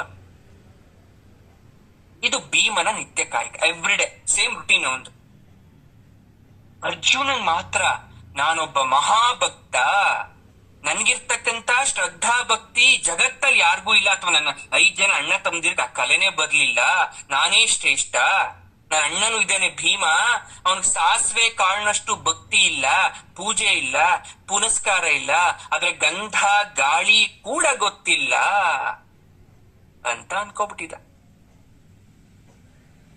ಕೃಷ್ಣ ಎಲ್ಲರ ಮನಸ್ಸನ್ನ ಓದ್ತಕ್ಕಂತ ಪರಮಾತ್ಮ ಸೂಕ್ಷ್ಮವಾಗಿ ಗಮನಿಸ್ತಾ ಇದ್ದ ಅರ್ಜುನನನ್ನು. ಹೇಗಾದ್ರೂ ಮಾಡಿ ಬುದ್ಧಿ ಕಲಿಸ್ಬೇಕಲ್ಲ ನಮ್ಮ ಅರ್ಜುನನಿಗೆ. ಯಾವಾಗ ಮನುಷ್ಯನಿಗೆ ಅಹಂಭಾವ ಬರುತ್ತೆ, ನಾನೇ ಎಲ್ಲರಿಗಿಂತ ದೊಡ್ಡವನು, ನನ್ನಷ್ಟು ದೇವ್ರ ಪೂಜೆ ಮಾಡೋರು ಯಾರು ಇಲ್ಲ, ನಂತರ ದೇವ್ರ ಮನೆ ಅಲಂಕಾರ ಮಾಡೋರು ಯಾರು ಇಲ್ಲ ಅಂತ ಒಬ್ರು ಗರ್ವ ಇರುತ್ತೆ, ಅದನ್ನ ಇಳಿಸ್ಬೇಕಲ್ಲ. ಈ ವಿಚಾರಗಳ ಒಂದು ಸುಳಿವು ಕೊಡದಂತೆ ಏನ್ ಮಾಡ್ತಾನೆ, ಒಂದು ದಿನ ಅರ್ಜುನ ಬಪ್ಪ, ಏನ್ ಪರಮಾತ್ಮ, ಶಿವನ ವಾಸಸ್ಥಾನವಾದಂತಹ ಕೈಲಾಸ ಪರ್ವತದ ಸಂದರ್ಶನ ಮಾಡಿ ಬರೋಣ, ಯಾಕೋ ಶಿವನನ್ನ ದರ್ಶನ ಮಾಡಿ ಬರ್ಬೇಕು ಅಂತ ಮನಸ್ಸಾಗ್ತಾ ಇದೆ. ಅರ್ಜುನನಿಗೆ ಸಂತೋಷ ಆಗೋಯ್ತು. ಆಹಾ, ಕೈಲಾಸಕ್ಕೆ ಹೋಗದ, ಪರಮೇಶ್ವರನ ದರ್ಶನ ಮಾಡ್ತಕ್ಕಂಥದ್ದ, ಹಾಗೇ ಆಗ್ಲಿ. ಆದ್ರೆ ಶ್ರೀಕೃಷ್ಣನ ಮರ್ಮ ಮಾತ್ರ ಗೊತ್ತಿರ್ಲಿಲ್ಲ ಅರ್ಜುನನಿಗೆ. ಪರಮೇಶ್ವರ ಸಾನ್ನಿಧ್ಯ ಅಂದ ತಕ್ಷಣ ಖುಷಿಯಿಂದ ಒಪ್ಕೊಬಿಟ್ಟ ಅರ್ಜುನ. ಏನ್ ಮಾಡ್ತಾರೆ, ಶ್ರೀ ಕೃಷ್ಣ ಮತ್ತು ಅರ್ಜುನ ಇಬ್ರು ಕೂಡ ಪ್ರಯಾಣಕ್ಕೆ ಹೊರಡ್ತಾರೆ. ಹೋಗೋ ಮಾರ್ಗ ಮಧ್ಯ ವಿಧ ವಿಧವಾದ ಹೂಗಳನ್ನ ತುಂಬಿದ ಗಾಡಿಯನ್ನು ಎಳೆದುಕೊಂಡು ಹೋಗ್ತಿದ್ದಂತ ಮನುಷ್ಯನನ್ನು ನೋಡ್ತಾರೆ. ಎಲ್ಲಿಗೆ? ಆ ಕೈಲಾಸಕ್ಕೆ ಹೋಗೋ ದಾರಿ. ಅರ್ಜುನ ಕೇಳ್ತಾನೆ, ಅಲ್ಲಪ್ಪ, ಒಂದು ಗಾಡಿ ತುಂಬಾ ಹೂವನ್ನ ತುಂಬಿಕೊಂಡು, ಇಷ್ಟೊಂದು ಹೂ ತುಂಬಿದ ಗಾಡಿಗಳು ಎಲ್ಲಿಗೆ ಹೊತ್ಕೊಂಡು ಹೋಗ್ತಾ ಇದ್ಯಾ ಅಂತ ಕೇಳ್ತಾನೆ. ಅವನೇನು ಮಾತಾಡಲ್ಲ, ಸುಮ್ಮನ್ ಗಾಡಿ ಹೇಳ್ಕೊಂಡು ಹೋಗ್ತಾ ಇರ್ತಾನೆ. ಮುಂದೆ ಅವಸರವಾಗಿ ಹೋಗ್ತಾ ಇರ್ತಾನೆ. ಅರ್ಜುನ ಮಾತಾಡ್ಸಿದ್ರು ಅವನ್ ಮಾತು ಉತ್ತರ ಕೊಡ್ಲಿಲ್ಲ. ಆ ಕೃಷ್ಣ ಅರ್ಜುನನಿಗೆ ಹೇಳ್ತಾನೆ, ನೋಡು, ಆ ಸುಮ್ನೆ ಯಾಕ ಮನುಷ್ಯನ ಕೇಳ್ತೀಯ, ಆ ಗಾಡಿಯಿಂದನೇ ಹೋಗ್ಬಿಟ್ರಣ, ಅವಾಗ ಎಲ್ಗ್ ಹೋಗಿ ಸೇರ್ತಾ ಅಥವಾ ಏನ್ ಮಾಡ್ತಾನ ಅಷ್ಟು ಹೂವು ಅಂತ ಗೊತ್ತಾಗುತ್ತಲ್ಲ ನಮ್ಗೆ. ಆಯ್ತು ಕೃಷ್ಣ, ಹಾಗೆ ಮಾಡೋಣ. ಇಬ್ರು ಗಾಡಿಯಿಂದ ಹೊರಟ್ರು. ಕೃಷ್ಣ ಅರ್ಜುನರು ಹಿಂಬಾಲಿಸ್ಕೊಂಡು ಹೋದ್ರು. ಗಾಡಿ ಮನುಷ್ಯ ಒಂದು ಸ್ಥಳಕ್ಕೆ ತಲುಪ್ತಾನೆ. ಅಲ್ಲಿ ಬೆಟ್ಟದಂತೆ ಬಿದ್ದಿದ ಒಂದು ದೊಡ್ಡ ಹೂ ರಾಶಿಯ ಪಕ್ಕದಲ್ಲಿ ಗಾಡಿಯಲ್ಲಿದ್ದಂತ ಹೂಗಳನ್ನ ಸುರಿದು ಖಾಲಿ ಮಾಡ್ತಾನೆ. ಅಷ್ಟು ಕಷ್ಟಪಟ್ಟು ಹೇಳ್ಕೊಂಡ್ಬಂದು ಯಾವುದೋ ಒಂದು ನಿರ್ಜನ ಪ್ರದೇಶದಲ್ಲಿ ಹೂವನ್ನೆಲ್ಲ ಸುರಿದು ಬಿಡ್ತಾನೆ, ಖಾಲಿ ಮಾಡ್ತಾನೆ. ಅದನ್ನ ಖಾಲಿ ಮಾಡೋಷ್ಟ್ರಲ್ಲೇ ಮತ್ತೊಂದಷ್ಟು ಜನ ಹೂಗಳನ್ನ ತುಂಬ್ಕೊಂಬಂದು ಎಲ್ಲ ಸುರಿದು ಹೋಗ್ತಾ ಇದಾರೆ. ಅರ್ಜುನನ್ಗೆ ಆಶ್ಚರ್ಯ ಆಗೋಯ್ತು, ತಡೆಯಕ್ಕಾಗ್ಲಿಲ್ಲ, ಅವ್ನ ಕುತೂಹಲ ತಡೆಯಕ್ಕಾಗ್ಲಿಲ್ಲ. ಕೇಳ್ಬಿಟ್ಟ, ಏನಪ್ಪಾ, ಎಲ್ಲಿಂದ ಬರ್ತಿದೆ ಆ ಹೂಗಾಡಿ, ಹೇಳು, ನಾನು ಕೇಳ್ತಾ ಇದ್ದೀನಿ ನಿನ್ನ. ಯಾರು ಇಷ್ಟೂನೆಲ್ಲ ಬೆಳ್ಳು ತಂತನ್ ಸುರಿತಾ ಇದಾರೆ? ತುಂಬಾ ಒತ್ತಾಯ ಮಾಡಿದ್ಮೇಲೆ ಒಬ್ಬ ಅದ್ರಲ್ಲಿ ಯಾರೋ ಬೇಸರದಿಂದ ಹೇಳ್ತಾನೆ, ಸ್ವಾಮಿ, ನಮ್ಮನ್ ಪ್ರಶ್ನೆ ಮಾಡ್ಬೇಡಿ, ನೀವು ವಿಪರೀತ ಕೆಲ್ಸ, ನಿಲ್ಲಕ್ಕೂ ಸಮಯ ಇಲ್ಲ ನಮ್ಮ ಹತ್ರ, ಯಾರ ಜೊತೆ ಮಾತಾಡಕ್ಕೂ ಸಮಯ ಇಲ್ಲ. ಇಷ್ಟ ಕಷ್ಟಪಟ್ಟು ಮಾಡ್ತಿದ್ರು 800 ಗಾಡಿ ಹೂಗಳನ್ನ ಮಾತ್ರ ಹಾಕಿದೀವಿ, ಇನ್ನೂ ಅಷ್ಟೇನೆ ಬೆಳಗ್ಗೆಯಿಂದ. ಇನ್ನು ಇದ್ರ ದುಪ್ಪಟ್ಟು ಗಾಡಿ ಹೂಗಳು ದೇವಸ್ಥಾನದ ಹತ್ರ ಇದೆ, ಅವನ್ನೆಲ್ಲ ಸಾಗಿಸ್ಬೇಕು. ಇವೆಲ್ಲರೂ ಕೂಡ ಅದ್ಯಾರು ರಾಜಪುತ್ರ ಭೀಮನಂತೆ, ಆ ಭೀಮ ಮಾಡಿದಂತಹ ಪೂಜೆ ಹೂಗಳಿವು. ಆ ಹೂಗಳ ರಾಶಿ, ಆ ಪುಣ್ಯಾತ್ಮ ಭೀಮ ಪೂಜೆ ಮಾಡೋದು ಸಾಕು, ಈ ಹೂಗಳನ್ನ ಸಾಕ್ಸೋದು ಸಾಕು. ಈ ದಿನವೂ ಆತನ ಪೂಜೆ ಇದೆಯಂತೆ. ಇನ್ನು 4 ಗಂಟೆ ಮಾತ್ರ ಉಳಿದಿದೆ. ಅಷ್ಟರೊಳಗೆ ಅವುಗಳನ್ನ ಖಾಲಿ ಮಾಡದೇ ಇದ್ರೆ ನಾವು ಆ ಹೂಗಳನ್ನ ತಂದು ಇಲ್ಲಿಗೆ ಹಾಕಕ್ಕಾಗಲ್ಲ. ಅರ್ಜುನನಿಗೆ ಆಶ್ಚರ್ಯ, ಏನು ಮಾತಾಡ್ತಾ ಇದಾರೆ ಇವ್ರು? ಭೀಮ ಅಂದ್ರೇನು, ಹೂವು ಅಂದ್ರೇನು, ತಂದು ಹಾಕದಿದ ಅವ್ನ್ ಪೂಜೆ ಮಾಡೋದು ಅಂದ್ರೇನು? ಅವಾಗ ಇಲ್ಲ ಇಲ್ಲ ಇಲ್ಲ ಇಲ್ಲ, ನೀವೇನೋ ತಪ್ಪು ತಿಳ್ಕೊಂಡ್ಬಿಟ್ಟಿದ್ದೀರಾ. ಇದು ಭೀಮ ಮಾಡಿದ ಪೂಜೆ ಇಲ್ಲ, ಅರ್ಜುನ ಇರಬೇಕು ಒಂದ್ಸಲ ನೋಡಿ. ಅವ್ರ ಬಗ್ಗೆ ಅವರೇ ಪ್ರಶಂಸೆ ಮಾಡ, ಭೀಮ ಅಲ್ಲ, ಅರ್ಜುನ ಇರ್ಬೇಕು ಒಂದ್ ಸ್ವಲ್ಪ ನೋಡಪ್ಪ ನೀನು. ಆ ಮನುಷ್ಯ ಹೇಳ್ತಾನೆ, ಏನು ಅರ್ಜುನನ? ಅವನಲ್ಲ, ಭಾರೀ ಗಾತ್ರವಿರುವ ಮಹಾನುಭಾವ ಭೀಮ ಅನನ್ಯ ಭಕ್ತಿಯಿಂದ ಶಿವನಿಗೆ ಅರ್ಪಿಸಿದ ಸಂಪೂಜನೆ ಇದು. ಅವನ್ ತಮ್ಮ ಇದ್ದಾನಲ್ಲ ಅರ್ಜುನ, ಬರೀ ಆಡಂಬರ ಪೂಜೆ ಅವನು. ಅದ್ರಲ್ಲಿ ಇನ್ನೊಬ್ಬ ಹೇಳ್ತಾನೆ, ಒಂದು ಹೂವಿನ ಬುಟ್ಟಿ ಇಟ್ಕೊಂಡ್ ಬಂದ ಅವನು, ಸ್ವಲ್ಪ ಹೂಗಳನ್ನು ಇಟ್ಕೊಂಡ್ ಬಂದ. ಆ ಕೃಷ್ಣ ಪಕ್ಕದಲ್ಲಿ ಇದ್ರಲ್ಲ ಪರಮಾತ್ಮ ಕೇಳ್ತಾನೆ, ನೋಡ, ಆ ಮನುಷ್ಯ ಒಂದ್ ಬುಟ್ಟಿ ಹೂ ತಂದಿಲ್ಲ, ಅದ್ ಯಾರು ಮಾಡಿರೋ ಪೂಜೆ ಗೊತ್ತಾ ಮಿತ್ರ?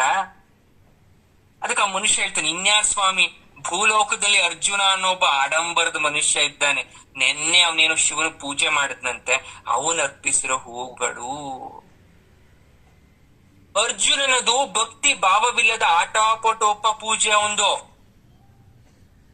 ಅವ್ನ್ ಮಾಡಿದ ಪೂಜೆ ಎಲ್ಲ ದೇವ್ರಿಗೆ ಬಂದ್ ಸಲ್ಬಿಡ್ತಾ?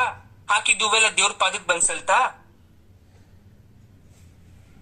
ಇಷ್ಟ ಹೇಳ್ದಾಗ ಅರ್ಜುನಿಗೆ ನಾಚಿಕೆ ಆಗೋಯ್ತು, ತಲೆ ತಗ್ಸಿ ನಿಂತುಬಿಟ್ಟ, ಮುಖ ಚಿಕ್ಕದ್ ಮಾಡ್ಕೊಂಡೆ. ಕೃಷ್ಣ ಹೇಳ್ತಾನೆ, ನಿನ್ನನ್ನ ಇಲ್ಲಿಗೆ ಯಾಕೆ ಕರ್ಕೊಂಡ್ ಬಂದೆ ಅಂತ ಗೊತ್ತಾಯ್ತಾ ಅರ್ಜುನ? ಈ ಕ್ಷಣ ಇಲ್ಲಿಂದ ಹೊರಡೋಣ. ನೀನು ನನಗಿಲ್ಲಿಗೆ ಯಾಕೆ ಕರ್ಕೊಂಡ್ ಬಂದೆ ಅನ್ನೋ ವಿಚಾರ ಪರಮೇಶ್ವರನ್ ತೋರ್ಸಕ್ಕೆ. ಈಗ ನಿಜವಾದ ಪರಮೇಶ್ವರನ್ನ ನೀನ್ ಯಾವ ರೀತಿ ನೋಡ್ಬೇಕು, ನೋಡಕ್ ನಿನ್ನಲ್ಲಿ ಏನ್ ತೊಡಕಿದೆ, ಏನ್ ನಿನ್ನಲ್ಲಿ ನೆಗೆಟಿವಿಟಿ ಇದೆ ಅನ್ನೋದು ಅರ್ಥ ಆಗ್ತಾ ಇದೆ ನಿನಗೆ. ಅರ್ಜುನ ಹೇಳ್ತಾನೆ, ಪರಮಾತ್ಮ, ಅದಕ್ಕೆ ಅಲ್ಲಿಂದ ಇಲ್ಲಿ ಕರ್ಕೊಂಬಂದು ಅವಮಾನ ಮಾಡ್ಬೇಕಿತ್ತ ನನ್ನನ್ನ? ನೀನೇ ಒಂದು ಮಾತು ಹೇಳ್ಬೋದಿತ್ತಲ್ಲ, ಹೀಗ್ ಮಾಡ್ಬೇಡ ಅರ್ಜುನ ಅಂತ. ಯಾಕೆ ಹೇಳಲಿಲ್ಲ? ನನಗಂತೂ ಅರ್ಥ ಆಗಿರ್ಲಿಲ್ಲ, ನೀನ್ ಹೇಳ್ಬೋದಿತ್ತಲ್ಲ. ಹೇಳ್ತಾನೆ ಕೃಷ್ಣ, ಅನ್ನೆಲ್ಲ ಅಹಂಕಾರ ತುಂಬಿತ್ತು. ಅಹಂಕಾರ ತುಂಬಿರ್ತಕ್ಕಂಥ ಮನುಷ್ಯರಿಗೆ ಎಷ್ಟೇ ಒಳ್ಳೆ ಬುದ್ಧಿ ಹೇಳಿದ್ರು ಕೂಡ ಅವ್ರ ಆ ಕ್ಷಣದಲ್ಲಿ ಅವರಿಗೆ ಸ್ವ ಅನುಭವ ಆಗ ತನಕ ಅವ್ರಿಗೆ ಅರ್ಥ ಆಗಲ್ಲ. ಅವ್ರಿಗೆ ಅರ್ಥ ಆದಾಗ ಮಾತ್ರ ಅವರ ಅಹಂಕಾರದ ಬಗ್ಗೆ ಪಶ್ಚಾತ್ತಾಪ ಆಗುತ್ತೆ. ಹಾಗಾಗಿ ನಾನು ಇಲ್ಲಿ ಕರ್ಕೊಂಡ್ ಬಂದೆ ಅರ್ಜುನ. ಅರ್ಜುನ ಹೇಳ್ತಾನೆ, ಹೌದು, ಭೀಮ ಏನು ಕೆಲ್ಸಕ್ ಬರ್ದೇ ಇರೋನು, ಪೂಜೆ ಮಾಡದೇ ಇರೋನು ಅಂತ ನಾನು ಬಹಳವಾಗಿ ಆಡ್ಕೊಂಡ್ಬಿಟ್ಟೆ. ಆದ್ರೆ ಅಣ್ಣ ಭೀಮನದು ನಿಶ್ಚಲವಾದ ಭಕ್ತಿ, ಅದು ಮಾನಸಿಕವಾದ ಪೂಜೆ. ಆದ್ರೆ ನಾನು ಮಾಡ್ತಾ ಇದ್ದಿದ್ದು ಬರೀ ಆಡಂಬರ. ಟೋಪದಿಂದ ನೀಡಿದಂತ ಪೂಜೆ ಯಾವತ್ತೂ ಪರಮಾತ್ಮನಿಗೆ ಸಲ್ಲಲ್ಲ. ಕೃಷ್ಣ ಅವಾಗ ನಗುತ್ತಾ ಸುಮ್ಮನಿದ್ದು ಮತ್ತೊಂದ್ ಕಡೆ ಕರ್ಕೊಂಡು ಹೋಗ್ತಾರೆ. ಇದರಿಂದ ಏನ್ ಅರ್ಥ ಆಗತ್ತೆ ಗೊತ್ತಾ ನಮ್ಗೆ? ನಾವು ಹೇಗೇಗೋ ಪೂಜೆ ಮಾಡ್ದಿದ್ರು ಪರವಾಗಿಲ್ಲ, ಮಾನಸಿಕವಾಗಿ ಪೂಜೆ ಮಾಡ್ಕೊಂಡ್ಬಿಟ್ರು ಪರಮಾತ್ಮನಿಗದ್ ಸಲ್ಸತ್ತೆ. ಸರ್ ಹಾಗಾದ್ರೆ ನಾವು ಮನೇಲಿ ಹೂ ಹಾಕ್ಬಾರ್ದ, ಪೂಜೆ ಮಾಡಬಾರ್ದ, ದೀಪ ಹಚ್ಚಬಾರ್ದ, ಏನು ಮಾಡ್ಬೇಕು. ಆದ್ರೆ ಅದರಲ್ಲಿ ಸತ್ಯ ತುಂಬಿರ್ಬೇಕು. ಅರ್ಜುನ ಒಂದು ಗಾಡಿ ಹೂವು ಹಾಕಿದ್ರು, ಅವ್ರು ತಗೊಂಬಂದಿದ್ದು ಒಂದೇ ಒಂದು ಬುಟ್ಟಿ ಹೂವನ್ನ. ನಾವ್ ಅನ್ಕೊಂತೀವಿ ಪರಮಾತ್ಮನ ಪಾದಕ್ಕೆ ಸಲ್ಲಿಸಿದಂತ ಅಷ್ಟು ಹೂಗಳು ವ್ಯರ್ಥ, ಅದು ಒಣಗದ್ಮೇಲೆ ಬಿಸಾಕ್ತಿವಿ ಅಂತ. ಪರಮಾತ್ಮನಿಗೆ ಹೂವ ಬೇಕಾಗಿಲ್ಲ, ಹೂದಲ್ಲಿ ಇರ್ತಕ್ಕಂತ ಸುವಾಸನೆ ಬೇಕಾಗಿಲ್ಲ. ನೀವು ಭಕ್ತಿಯಿಂದ ನಿಮ್ ಕೈ ಮುಟ್ಟಿ ಪರಮಾತ್ಮನ ಪಾದಕ್ಕೆ ಹಾಕ್ದಾಗ ನಿಮ್ಮ ಭಕ್ತಿ ಹೂಗ್ ಟ್ರಾನ್ಸ್ಫರ್ ಆಯ್ತು. ಆ ಭಕ್ತಿನೇ ಹೂವಾಗಿ ಪರಮಾತ್ಮನ ಪಾದಕ್ಕೆ ಹೋಯ್ತು. ಅದು ಪರಮಾತ್ಮನಿಗೆ ಬೇಕಾಗಿರೋದು. ಹಾಗಾಗಿ ಹೂವನ್ನ ಹಾಕ್ಬೇಕಾಗಿರೋದು. ದೀಪ ಹಚ್ಚಿದಾಗ ಅಗ್ನಿ ಬೇಕಾಗಿಲ್ಲ. ನೀವು ಒಳ್ಳೆ ಮನಸ್ಸಿಂದ ಹಚ್ಚಿದ್ರೆ ಅಗ್ನಿ ಜೊತೆ ಬೆರೆತಂತ ನಿಮ್ಮ ಒಳ್ಳೆ ಮನಸ್ಸಲ್ಲಿ ಇರ್ತಕ್ಕಂಥ ಸಂಕಲ್ಪ ಅದು ಜ್ಯೋತಿಯಾಗಿ, ಹಾವಿಯಾಗಿ, ಶಾಖ ಆಗಿ ಅದು ಪರಮಾತ್ಮನ ಪಾದಕ್ಕೆ ಹೋಗಿ ಅರಿವಾಗ್ಬೇಕು. ಹಚ್ಚಿದಂತಹ ಆ ಅಗರಬತ್ತಿ ಅಥವಾ ಊದುಬತ್ತಿ ಉರ್ದು ಅಲ್ಲೇ ಬೂದಿ ಆಗ್ಬೋದು, ಆದ್ರೆ ಅದರಿಂದ ಹೊರಟಂತ ಸುವಾಸನೆ ಪರಮಾತ್ಮನ ಸಾನ್ನಿಧ್ಯ ಸೇರ್ಬೇಕು. 100 ಹೂ ಹಾಕಿದ್ರೆ 100 ಹೂ ಕೂಡ ಪರಮಾತ್ಮನ ಪಾದದಲ್ಲಿ ಇರೋತ ಅಷ್ಟು ಭಕ್ತಿ ನಿಮ್ಮಲ್ಲಿ ಇರಬೇಕು. ಪ್ರತಿಯೊಂದು ಹೂ ಹಾಕ್ತಾಗ್ಲೂ ಕೂಡ ಅದು ನಮ್ಮ ಅರಿವಿಗೆ ಬರಬೇಕು, ಭಕ್ತಿ ಇರಬೇಕು. ಕೈ ತುಂಬಾ ತಗೋಬಿಟ್ಟು ಎರ್ಚ್ಬಿಟ್ರೆ ಎಲ್ಲವೂ ವ್ಯರ್ಥ. ಯಾಕೆ ಕತೆ ಹೇಳ್ದೆ ಗೊತ್ತಾ? ದ ಪವರ್ ಆಫ್ ಮಾನಸಿಕ ಪೂಜೆ. ಅದು ಆಲ್ರೆಡಿ ಮಾಡಿದರೆ, ಅನುಭವ ಕೂಡ ಆಗಿದೆ. ಬಟ್ ನಾವ್ ಯಾವತ್ತೂ ಮಾಡಿಲ್ಲ. ಮಾಡಕ್ ಪ್ರಯತ್ನ ಪಟ್ರು ಕೂಡ ಕಂಪ್ಲೀಟ್ಲಿ ಸಕ್ಸಸ್ ಆಗ್ಲಿಲ್ಲ. ಹಾಗಾದ್ರೆ ಒಂದು 10 ನಿಮಿಷ ನಾವೆಲ್ಲ ಹಾಗಾದ್ರೆ ಮಾಡೋಣ ಇವಾಗ, ಒಂದು ಸಣ್ಣ ಅನುಭವಕ್ಕೋಸ್ಕರ. ಸರ್ ನಾನು ಮಾಡ್ತೀನಿ ಅನ್ನೋದಲ್ಲ, ಭಕ್ತಿಯಿಂದ ಮಾಡೋರು 10 ಜನ ಮಾಡೋಣ ಇವಾಗ. ಅಥವಾ ಎಲ್ರು ಮಾಡ್ತೀನಿ ಅಂತೀರಾ, ಬಹಳ ಸಂತೋಷ. ಸರ್ ಹೇಗ್ ಮಾಡ್ಬೇಕು? ಏನು ಬೇಡ, ಆರಾಮಾಗಿ ಕೂತ್ಕೊಳ್ಳಿ, ನೆಮ್ಮದಿಯಾಗಿ ಕೂತ್ಕೊಳ್ಳಿ. ಮನ್ಸಲ್ಲಿರೋ ನೋವನ್ನೆಲ್ಲ ಹೀಚ್ಗಾಕ್ಬಿಡ್ಬೇಕು. ಯಾಕಂದ್ರೆ ಮನ್ಸಲ್ಲಿ ನಾವು ದೇವ್ರನ್ನ ಇಕ್ಕೊಬೇಕು. ಅದಕ್ ಬಿಟ್ಟು ಬೇರೆ ಯಾವ ಆಲೋಚನೆಗಳಿಗೂ ಸ್ಥಳವಿಲ್ಲ. ಸರ್ ನನ್ ಮನ್ಸಲ್ಲಿ ತುಂಬಾ ಆಲೋಚನೆ ಇದೆ ಅನ್ನೋರು ಬೇಡ. ಮಗನ ಬಗ್ಗೆ, ಮಗಳ ಬಗ್ಗೆ, ಮೊಮ್ಮಕ್ಳ ಬಗ್ಗೆ, ಹಣದ ಬಗ್ಗೆ, ಮನೆ ಬಗ್ಗೆ, ಕೆಲ್ಸದ ಬಗ್ಗೆ ಚಿಂತೆ ಇಟ್ಕೊಂಡಿದ್ರೆ ತೆಗೆದು ಒಂದು 5 ನಿಮಿಷ ಪಕ್ಕಕ್ಕೆ ಇಟ್ಬಿಡಿ. ಆಮೇಲೆ ಮತ್ತೆ ಸೇರಿಸ್ಕೊಳ್ಳಿ, ಅದನ್ನ ಬೇಕಾದ್ರೆ ನೀವು ರೀಫಿಲ್ ಮಾಡ್ಕೊಳ್ಳಿ. ಈಗ ಸರ್ ಶುರು ಮಾಡಿ ಸರ್, ಏನ್ ಮಾಡ್ಬೇಕು ಹೇಳಿ ಸರ್, ನಾನ್ ರೆಡಿ ಇದೆ. ಎಲ್ಲ ಕೂತ್ಕೊಂಡಿರ್ತೀವಿ, ನಾನು ಕೂಡ ಕೂತ್ಕೊಂಡಿದ್ದೀನಿ. ದೇವರ ಒಂದು ಜಪ ಮಾಡ್ಬೇಕಾದ್ರೆ ಅಂತಃಕರಣ ವಿಧಿವತ್ತಾಗಿ ಮಾಡಿದಂತ ಉಪಾಚರಣೆಯನ್ನ ಮಾಡ್ತಾ ಹೋಗ್ತೀವಿ. ಶ್ರೀಮದ್ಭಾಗವತದಲ್ಲೂ ಕೂಡ ಈ ಪೂಜೆ ಬಗ್ಗೆ ವ್ಯಾಖ್ಯಾನವನ್ನ ಮಾಡಿದ್ದಾರೆ. ಕಣ್ಣನ್ನ ಮುಚ್ಚೋ ಮೊದಲು 3 ಬಾರಿ ಓಂಕಾರವನ್ನ ಹೇಳ್ತಾ ನಿಧಾನವಾಗಿ ಕಣ್ಣನ್ನು ಮುಚ್ಚತಕ್ಕಂತ ಪ್ರಕ್ರಿಯೆಯನ್ನ ಶುರು ಮಾಡಬೇಕು. ನನ್ನ ದೇಹ ಶುದ್ಧಿಯಾಗಿದೆ, ಮನಸ್ಸು ಶುದ್ಧಿಯಾಗಿರ್ತದೆ. ದೇಹದಲ್ಲಿರುವ ಎಲ್ಲ ನೋವು, ದುಃಖಗಳು ಈ ಕ್ಷಣದಲ್ಲಿ ನನಗೆ ಬಾಧಿಸೋದಿಲ್ಲ. ನನ್ನ ಇಡೀ ದೇಹ ಪಂಚಭೂತಗಳ ಸಾಕ್ಷಿಯಾಗಿ ಕಾಯ ವಾಚ ಮಾನಸಿಕವಾಗಿ ನಾನು ಮಾನಸಿಕ ಪೂಜೆಯನ್ನ ಮಾಡಿ ಮುಗಿಸುವ ತನಕ ನನಗೆ ವಿಶೇಷವಾದಂತಹ ಶಕ್ತಿ, ಚೈತನ್ಯವನ್ನ ನೀಡುತ್ತೆ. ಓಂಕಾರದೊಂದಿಗೆ ಪ್ರಾರಂಭ ಮಾಡ್ತಾ ನನ್ನ ಕಣ್ಣುಗಳನ್ನ ಮುಚ್ಚುತ್ತಾ ಇದ್ದೇನೆ. ಕಣ್ಣುಗಳನ್ನ ಮುಚ್ಚಿದ ಮೇಲೆ ನಾನು ಹೊಸ ಪ್ರಪಂಚ, ಹೊಸ ಜಗತ್ತು, ಒಂದು ಹೊಸದಾದಂತಹ ಲೋಕದಲ್ಲಿ ನಾನಿರ್ತೇನೆ. ಅದು ನನ್ನ ಲೋಕ. ಅಲ್ಲಿ ನನ್ನನ್ನ ಪರಮಾತ್ಮನ ಬಿಟ್ಟು ಬೇರೆ ಯಾರಿಗೂ ಕೂಡ ಅವಕಾಶವಿಲ್ಲ. ನಾನು ಮಾಡಿದ ಪುಣ್ಯ ನನಗೆ ಮಾತ್ರ ಲಭಿಸುವಂತೆ ನಾ ಮಾಡಿದ ಮಾನಸಿಕ ಪೂಜೆ ನನಗೆ ಮಾತ್ರ. ಓಂಕಾರ. ಒಮ್ಮೆ ಉಸಿರನ್ನ ತೆಗೆದುಕೊಂಡು ದೇಹದಲ್ಲಿರ್ತಕ್ಕಂಥ ಆ ಉಸಿರನ್ನ ಹೊರಹಾಕಿ ಹೊಸ ಉಸಿರನ್ನ ತೆಗೆದುಕೊಂಡು ಓಂಕಾರವನ್ನ ಪ್ರಾರಂಭ ಮಾಡೋಣ. ಓ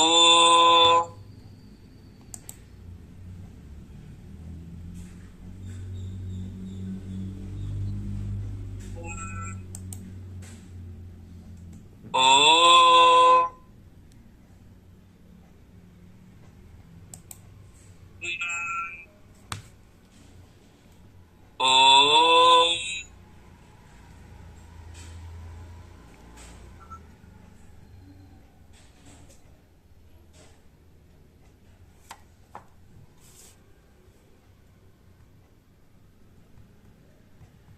ನಾವು ನಮ್ಮ ಕಣ್ಣುಗಳನ್ನ ಮುಚ್ಚಿದ್ದೇವೆ.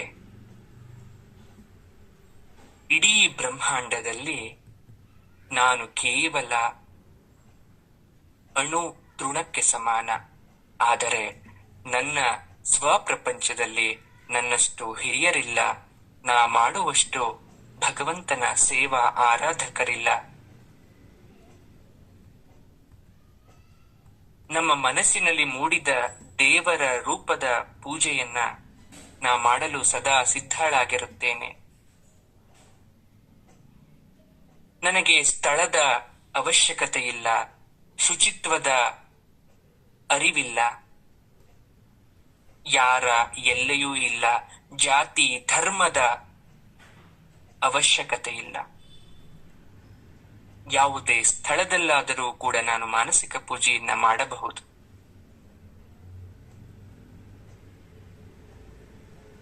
ಅಖಿಲ ಬ್ರಹ್ಮಾಂಡದಲ್ಲಿ ಯಾವುದೇ ಅತ್ಯುತ್ತಮವಾದ ದೇವರಿಗೆ ನಾನು ಮಾನಸಿಕ ಪೂಜೆಯನ್ನು ಸಮರ್ಪಣೆಯನ್ನ ಮಾಡಬಹುದು.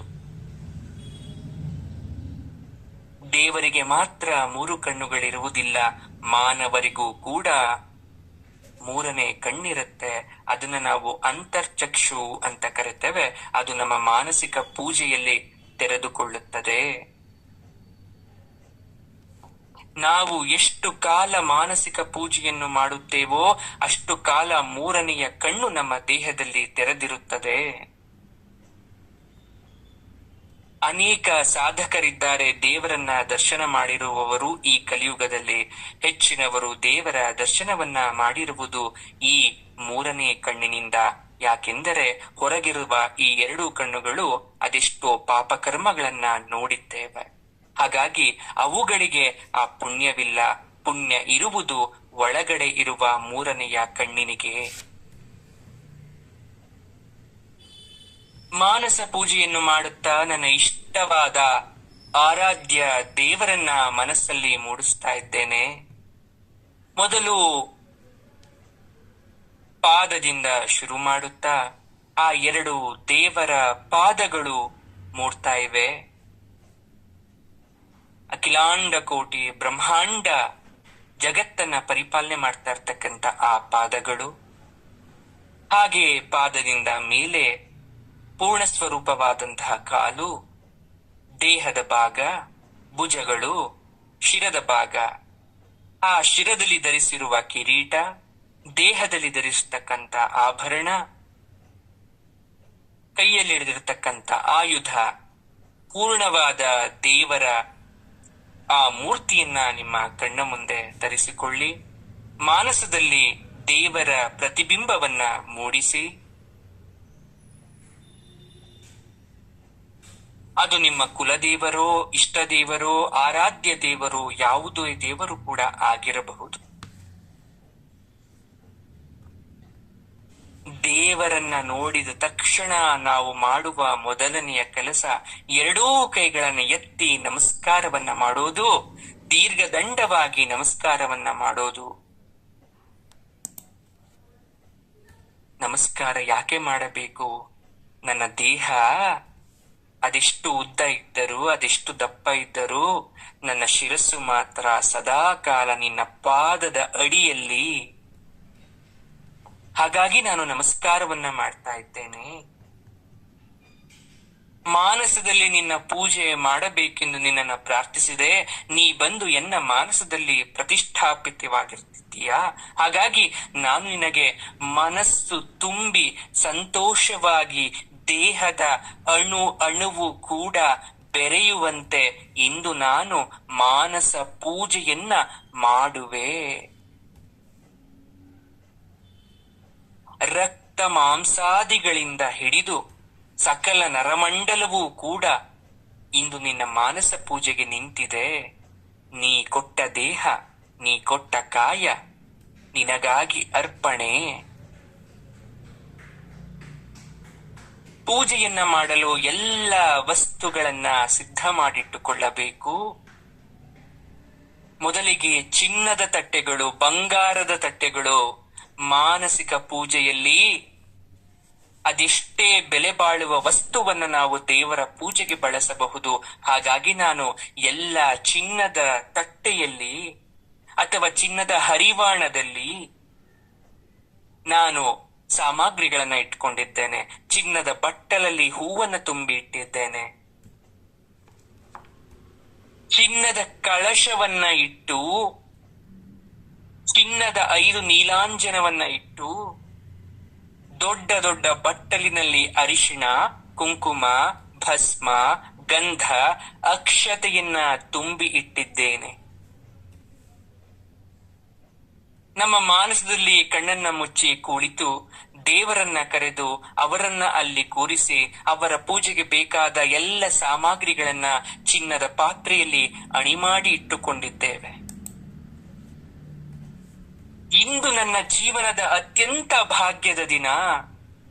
ನನಗೆ ಪ್ರತ್ಯಕ್ಷ ದೇವಿ ಅಥವಾ ದೇವನ ಪೂಜೆಯನ್ನು ಮಾಡುವ ಅವಕಾಶ ಲಭಿಸಿದೆ. ಮೊದಲಿಗೆ ನಾನು ಒಂದು ಚಿನ್ನದ ಕಲಶದಲ್ಲಿ ಸ್ವಲ್ಪ ಬೆಚ್ಚಗಿನ ಸುವಾಸನೆಯುಳ್ಳ ನೀರನ್ನ ತೆಗೆದುಕೊಂಡಿದ್ದೇನೆ. ಆ ನೀರಿನಿಂದ ದೇವಿ ಅಥವಾ ದೇವನ ವಿಗ್ರಹಕ್ಕೆ ಅಭಿಷೇಕವನ್ನ ಮಾಡ್ತಾ ಇದ್ದೇನೆ. ನೀರನ್ನ ಹಾಕಿ ಜಲಾಭಿಷೇಕ ಮಾಡಿದ ನಂತರ ಒಂದು ಚಿನ್ನದ ಬಟ್ಟಲಿನಲ್ಲಿ ಹಾಲು, ಮೊಸರು, ಜೇನುತುಪ್ಪ, ಸಕ್ಕರೆ, ವಿಧ ವಿಧವಾದ ಹಣ್ಣುಗಳನ್ನ ಇಟ್ಟುಕೊಂಡು ಮೊದಲಿಗೆ ಹಾಲಿನಿಂದ ಅಭಿಷೇಕವನ್ನ ಮಾಡ್ತಾ ಇದ್ದೇನೆ. ನನಗೆ ಯಾವುದೇ ರೀತಿಯಾದ ಮಂತ್ರ ಗೊತ್ತಿಲ್ಲ. ಆ ಹಾಲನ್ನ ಹಾಕ್ತಾ ಇರ್ಬೇಕಾದ್ರೆ ನನ್ನ ಕೈಯಾರ ನಾನು ಪರಮಾತ್ಮನಿಗೆ ಮಾಡ್ತಾ ಇದ್ದೀನಿ, ಆ ದೇವಿಗೆ ಮಾಡ್ತಾ ಇದ್ದೀನಿ ಅನ್ನೋ ಸಂತೋಷದಿಂದ ನಾನು ಜಗನ್ಮಾತೆ ಅಮ್ಮ ಅಂತ ನಾನು ಹೇಳ್ತಾ ಹಾಲನ್ನ ಹಾಕ್ತಾ ಇದ್ದೇನೆ. ಈಗ ಮತ್ತೊಂದು ಚಿನ್ನದ ಬಟ್ಟಲಿನಿಂದ ಮೊಸರು, ಸಕ್ಕರೆ, ತುಪ್ಪ, ಜೇನುತುಪ್ಪ, ಹಣ್ಣುಗಳನ್ನ ಹಾಕಿದ್ದೇನೆ. ಪಂಚಾಮೃತ ಅಭಿಷೇಕವನ್ನ ಮಾಡಿದ್ದೇನೆ. ಈಗ ಮತ್ತೊಮ್ಮೆ ಬೆಚ್ಚಗಿನ ನೀರಿನಿಂದ ಅದೇ ಚಿನ್ನದ ಚೊಂಬಿನಿಂದ ವಿಗ್ರಹವನ್ನ ನನ್ನ ಕೈಯಾರೆ ತೊಳೆಯುತ್ತಿದ್ದೇನೆ. ಅಮ್ಮನವರ ಮುಖ, ದೇಹ ಅಥವಾ ದೇವನ ಮುಖ, ದೇಹ, ಪಾದವನ್ನೆಲ್ಲ ತೊಳಿತಾ ಇದ್ದೇನೆ. ಇಡೀ ವಿಗ್ರಹಕ್ಕೆ ಅಭಿಷೇಕ ಆದ ಮೇಲೆ ಒಂದು ರೇಷ್ಮೆ ವಸ್ತ್ರವನ್ನ ತೆಗೆದುಕೊಂಡು ವಿಗ್ರಹವನ್ನ ಹೊರಿಸ್ತಾ ಇದ್ದೇನೆ. ಈಗ ಬಂಗಾರದ ಅಂಚಿರುವ ಕೆಂಪು ವಸ್ತ್ರವನ್ನ ಅಮ್ಮನವರಿಗೆ ಉಡಿಸ್ತಾ ಇದ್ದೇನೆ. ಅಥವಾ ಪರಮಾತ್ಮನಿಗಾದ್ರೆ ಬಂಗಾರದ ಶಲ್ಯ ಹಾಗೂ ಪಂಚೆಯನ್ನು ಧರಿಸ್ತಾ ಇದ್ದೇನೆ. ಸುಂದರ ವಿನ್ಯಾಸವುಳ್ಳ ಪೀತ ವಸ್ತ್ರ ಅಥವಾ ಹಳದಿ ವಸ್ತ್ರವನ್ನ ಹಾಕಿದ್ದೇನೆ. ವಿಧ ವಿಧವಾದ ಒಡವೆಗಳನ್ನ ಹಾಕಿದ್ದೇನೆ. ಪೂಜೆ ಮಾಡ್ತಾ ಮಾಡ್ತಾ ಮಾಡ್ತಾ ಮನಸ್ಸಿನ ಭಾವ ಬದಲಾಗ್ತಾ ಇದೆ. ಆನಂದ ಬರ್ತಾ ಇದೆ. ಮುಖದ ಮೇಲೆ ನಗು ಮೂಡ್ತಾ ಇದೆ. ಇಡೀ ದೇಹ ಹಗುರ ಆಗ್ತಾ ಇದೆ. ನಾನಿಷ್ಟು ಭಾಗ್ಯಶಾಲಿ ಅಂತ ಒಂದು ಸಂತೋಷ ಆಗ್ತಾ ಇದೆ. ನನ್ನ ಮನಸ್ಸಿಗೆ ಆನಂದ ಆಗ್ತಾ ಇದೆ. ಈ ಆನಂದ ಎಂದೂ ಕೂಡ ಆಗಿರ್ಲಿಲ್ಲ. ಚಿನ್ನದ ಹರಿವಾಣದಲ್ಲಿ ಇಟ್ಟಿರುವ ಚಿನ್ನದ ಬಟ್ಟಲಿನಲ್ಲಿ ಇಟ್ಟಿರ್ತಕ್ಕಂಥ ಅರಿಶಿಣ, ಕುಂಕುಮ, ಕೇಸರಿ, ಅಷ್ಟಗಂಧ, ಕಸ್ತೂರಿ ಎಲ್ಲವನ್ನ ದೇವರಿಗೆ ಹಚ್ತಾ ಇದ್ದೇನೆ. ಆಹಾ, ಅದೆಷ್ಟು ಸಂತೋಷ. ಈಗ ದೇವರಿಗೆ ಪ್ರಿಯವಾಗಿರ್ತಕ್ಕಂಥ ತಾವರೆ, ಸೇವಂತಿಗೆ, ವಿಧ ವಿಧವಾದ ಪುಷ್ಪವನ್ನ ಅರ್ಪಿಸ್ತಾ ಇದ್ದೇನೆ. ನನ್ನ ಮುಂದೆ ಸಾಕಷ್ಟು ಸುವಾಸನೆಯುಕ್ತವಾದಂತಹ ಊದುಬತ್ತಿ ಇದ್ರು ಎರಡನ್ನ ತೆಗೆದುಕೊಂಡು ಅದನ್ನ ದೀಪದಲ್ಲಿ ಹತ್ತಿಸಿ ಅಮ್ಮನವರಿಗೆ ಅಥವಾ ದೇವರಿಗೆ ನಾನು ಅದನ್ನ ಬೆಳಗ್ತಾ ಇದ್ದೇನೆ. ಅದ್ರ ಜೊತೆ ಗಂಟೆಯನ್ನ ಹಿಡಿದುಕೊಂಡು ಗಂಟೆಯನ್ನ ಬಾರಿಸ್ತಾ ಇದ್ದೇನೆ.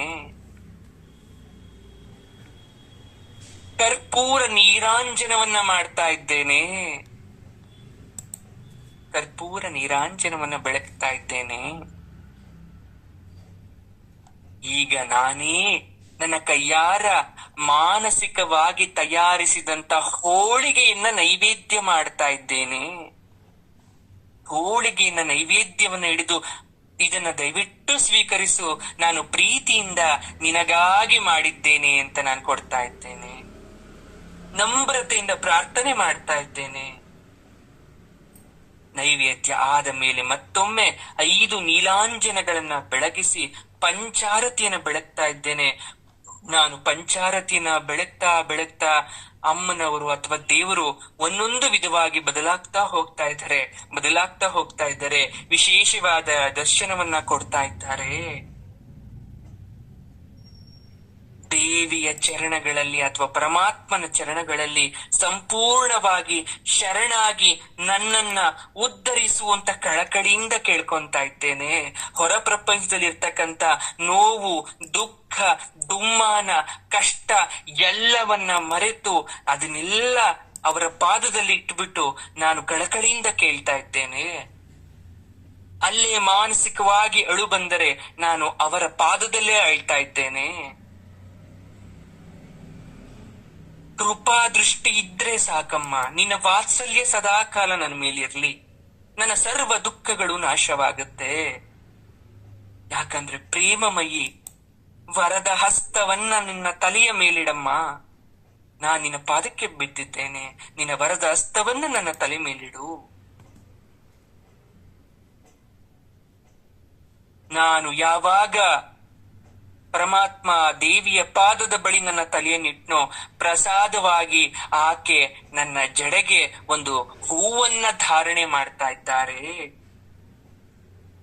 ನಾನು ಅವಳ ಚರಣಗಳಲ್ಲಿ, ಅಮ್ಮ ನಿನ್ನ ಸೇವೆಯನ್ನು ಮಾಡುವ ಅವಕಾಶವನ್ನ ಕೊಟ್ಟಿದ್ದಕ್ಕೆ, ಪರಮಾತ್ಮ ನಿನ್ನ ಸೇವೆ ಮಾಡುವ ಅವಕಾಶವನ್ನ ಕೊಟ್ಟಿದ್ದಕ್ಕೆ ಕೋಟಿ ಕೋಟಿ ಕೃತಜ್ಞತೆ. ಅತ್ಯಂತ ಆನಂದವಾಗಿ, ಅತ್ಯಂತ ವೈಭೋಗವಾಗಿ, ಮನಸ್ಸಿಗೆ ಉಲ್ಲಾಸ ಆಗೋ ತರ ನಾನು ಪೂಜೆಯನ್ನ ಮಾಡಿದೆ. ಸಂತುಷ್ಟನಾಗಿದ್ದೇನೆ.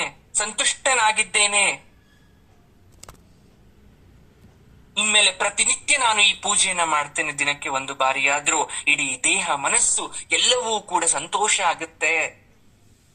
ಮತ್ತೊಮ್ಮೆ ದರ್ಶನ ಭಾಗ್ಯವನ್ನ ಕೊಡು. ನಾನು ಹೋಗಿ ಬರ್ತೇನೆ.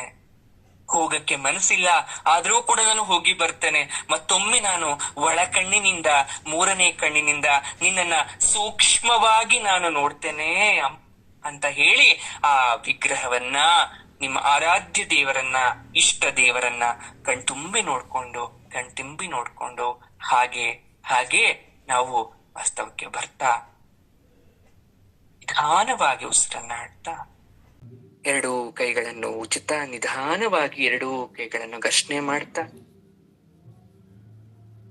ನಮ್ಮ ಕಣ್ಣಿಗೆ ಒತ್ತಿ ಇಟ್ಕೊಳ್ತಾ, ಮುಖಸ್ಪರ್ಶ ಮಾಡ್ತಾ, ದೇಹದ ಎಲ್ಲ ಭಾಗವನ್ನ ಸ್ಪರ್ಶ ಮಾಡ್ತಾ, ಕೈ ಕಾಲು ಎಲ್ಲ ಸ್ಪರ್ಶ ಮಾಡ್ತಾ, ಆ ಅಂಗೈಗಳನ್ನ ನನ್ನ ಕಣ್ಣು ಮುಂದೆ, ಮುಖದ ಮುಂದೆ ತಂದು ನಿಂತು, ನನ್ನ ಹಸ್ತವನ್ನ ನೋಡಿ, ಸುತ್ತಮುತ್ತಲಿನ ನನ್ನ ಪರಿಸರವನ್ನ ನೋಡ್ತಾ 1 ನಿಮಿಷ ಮೌನವಾಗಿ ಕೂತ್ಕೋಬೇಕು.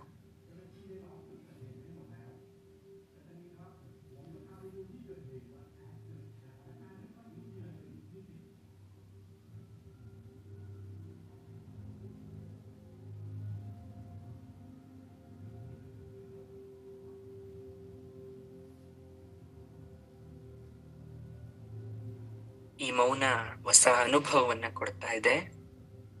ಮಾನಸಿಕ ಪೂಜೆ ಆದ್ಮೇಲೆ ದೇಹ ಮನಸ್ಸು ಎಲ್ಲ ಹಗುರ, ಎಷ್ಟೇ ಕಷ್ಟ ಇದ್ರು ಎಲ್ಲ ಮರ್ತೋಯ್ತು. ಬಹಳ ಸುಂದರ ಆನಂದ, ಬ್ರಹ್ಮಾನಂದ ಅಂದ್ರೆ ಇದೇ ಇರಬಹುದು ಅಂತ ಇವಾಗ ಅನ್ನಿಸ್ತಾ ಇದೆ.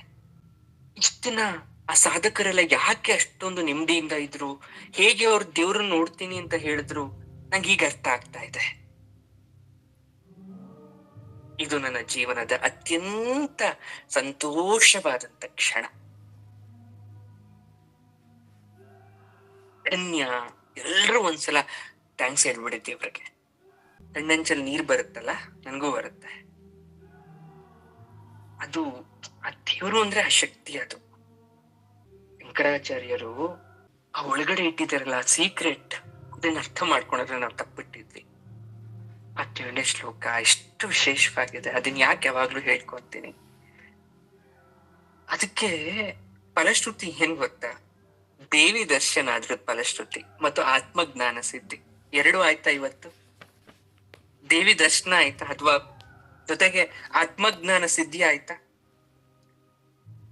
ಒಂದ್ ಸಂತೋಷ ಆಯ್ತಾ ಮನಸ್ಸಿಗೆ, ಒಂದ್ ನೆಮ್ಮದಿ ಸಿಕ್ತ ಮನಸ್ಸಿಗೆ? ಎಷ್ಟೇ ಕಷ್ಟ ಇದ್ರು ಇಲ್ಲಪ್ಪ ಅದ್ ಯಾವುದೂ ಇಲ್ಲ ಅಂತ ಒಂದು ಕ್ಷಣಕ್ಕಾದ್ರೂ ನಾವು ನೆಮ್ಮದಿಯಾಗಿದ್ರ ನಾವು? ಕಣ್ಣಂಚಲ್ ನೀರ್ ಬರ್ಬೇಕು ಅಂದ್ರೆ ಆ ಅನುಭವ ಆದಾಗ ಮಾತ್ರ. ಇದು ಈ ಶ್ಲೋಕದ ಅರ್ಥ. Thank you.